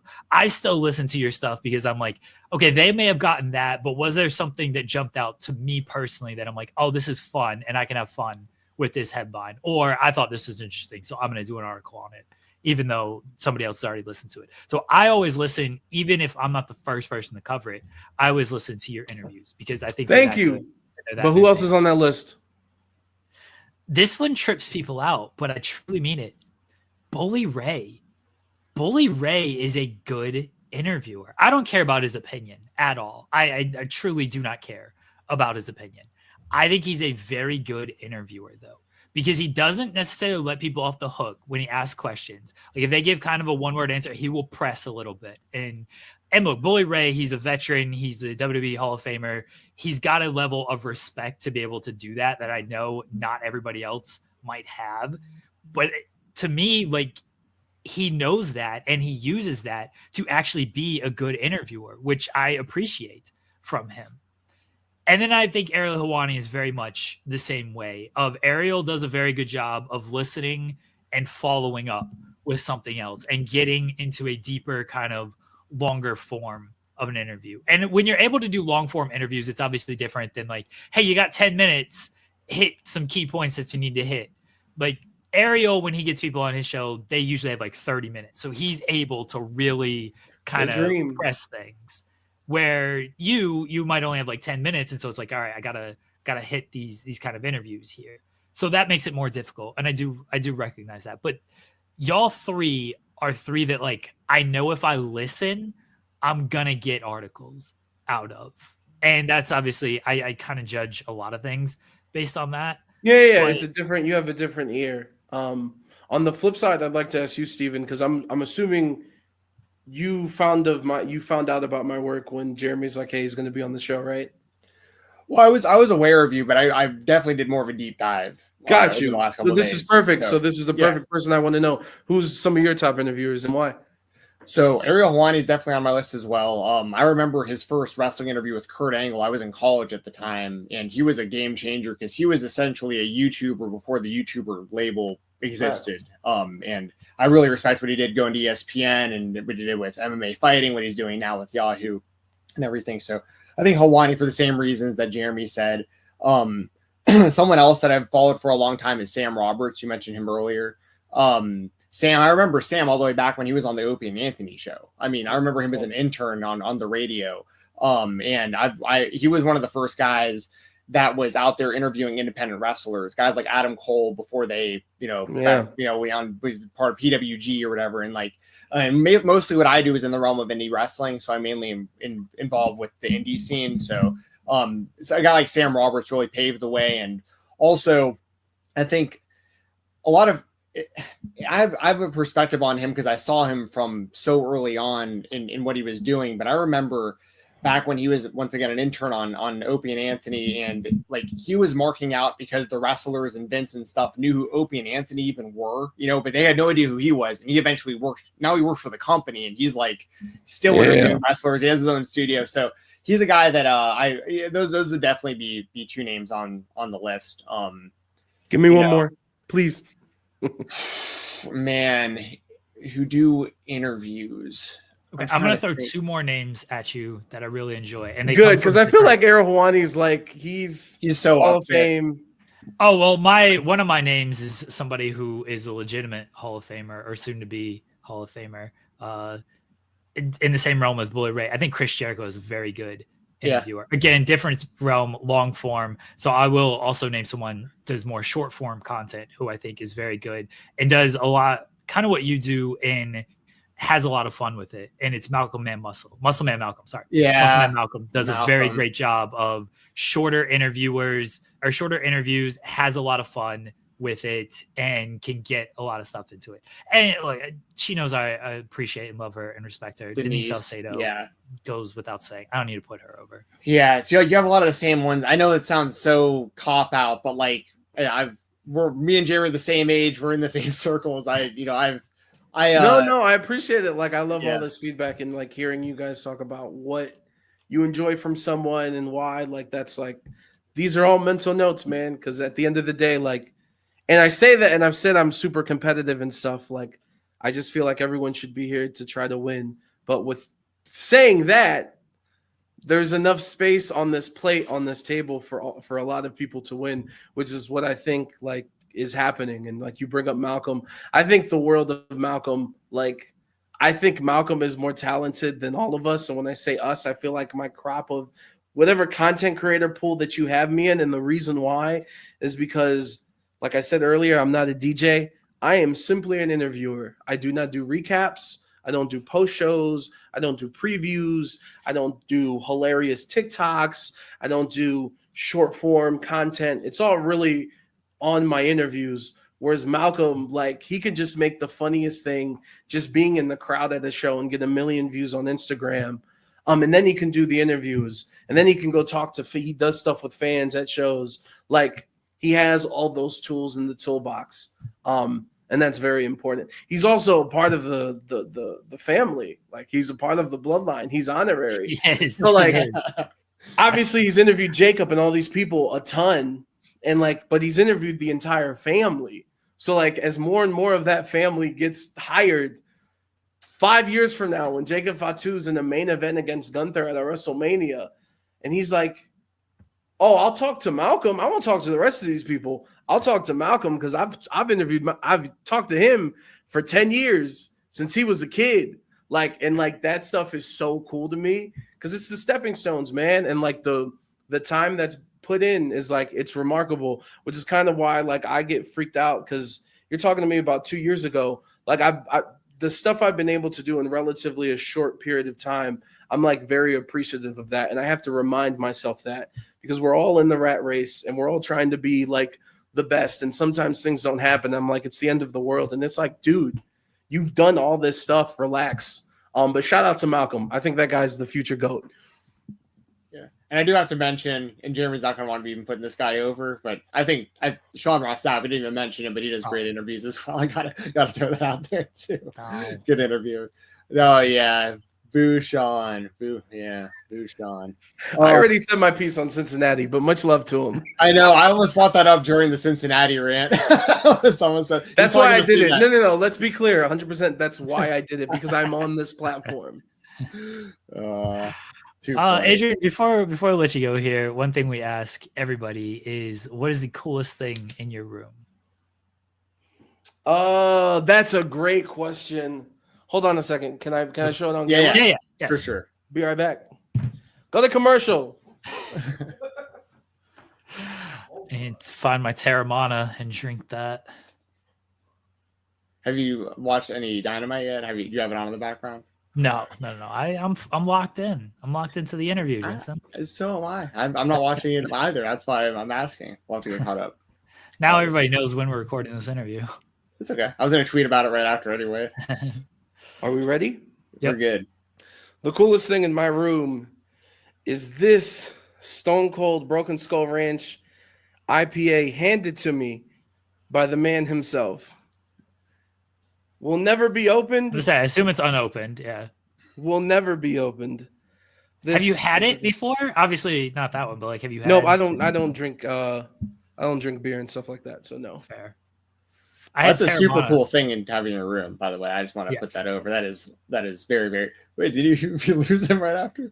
Can you guys still hear me? Yeah, I can still hear you. Yeah. My camera said you've been talking on this thing too long, pal. The timing's actually almost perfect, though. But that's we got the coolest thing in your room. Yeah, we got the coolest thing in the room, and the Wyatts are coming up the stairs. So let's wrap this up. Come on. Yeah.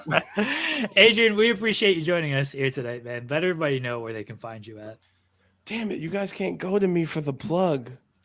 I'm back. The camera. They're not here yet. Instagram and TikTok at Heavyweight Radio. Check out youtube.com/Adrian ADRIANCLE93. Be sure to subscribe and listen to Unlikely with Adrian Hernandez wherever you listen to your podcast. We have interviews with Cody Rhodes, Liv Morgan twice, Dominic Mysterio, Montez Ford, Bianca Belair, Rey Mysterio, and Adam Cole, all on the page. And we have a Ricochet interview coming up too. We're back to work. We got a new logo, and we're back to work to close out the year, baby. There you go. All the links are below. Everybody support Adrian. I can't put you over enough. You're one of the best dudes to not only to like do interviews and create content and things like that, but just a very nice guy. And I appreciate and respect that. We've always had, ever since the July 2022 DMs, we've always had a good relationship. You've always been very kind to me, and I appreciate that. So thank you so much for everything that you do, Adrian. Thank you, guys. Stephen, it's a pleasure to meet you. Jeremy, as always, thank you. And Fightful Nation, thank you, guys. Guys, we'll be right back here on the Spotlight. Big thanks to Adrian Hernandez for joining us in the Creator Spotlight. Everyone go check out his work. Go check out his interviews on his YouTube channel. Go follow him on social media, all that fun stuff. Guys, we appreciate all the love and support here today, hanging out with us early on a Thursday morning. We'll be back next Thursday, myself and Stephen Jensen, talking AEW Full Gear, talking WWE Survivor Series. And I say that, and now I recall next Thursday is Thanksgiving, so we shall see. We've done shows Thanksgiving past, so it's not out of the realm of possibility that we do another Thanksgiving show. Got to figure out family plans, see where everybody's at. We might be back next Thursday. We'll be back tomorrow, 10 a.m. Eastern, in the weeds. Myself and Joel Pearl will be talking about AEW Full Gear and AEW Dynamite and WWE SmackDown, anything else going on in the world of wrestling. So tomorrow, in the weeds, 10 a.m. Eastern, right here on this channel. Coexisting tomorrow at 3 p.m. Eastern with Rob and Maggie. And then we got coverage of AEW Full Gear all week, all weekend. Should be a good night, good weekend in wrestling. Bloodsport is this weekend as well. Always love the Bloodsport events. Everyone can watch Bloodsport. That's on Triller TV. MVP and Josh Barnett going down at Bloodsport. Carmen Petrovic, Charlie Dempsey is wrestling or fighting. It's whatever, however you want to call it. So some WWE talent is going to be there. Should be a good night. Bloodsport's always one of the better shows of the year, and I'm glad they're doing more of them, not just WrestleMania weekend. Guys, we'll be back next week. Potentially, we will be back tomorrow. Definitely 10 a.m. in the weeds. Thank you to Jensen. Thank you, everybody, for joining us. We will see you later on here on Spotlight. Bye, everybody.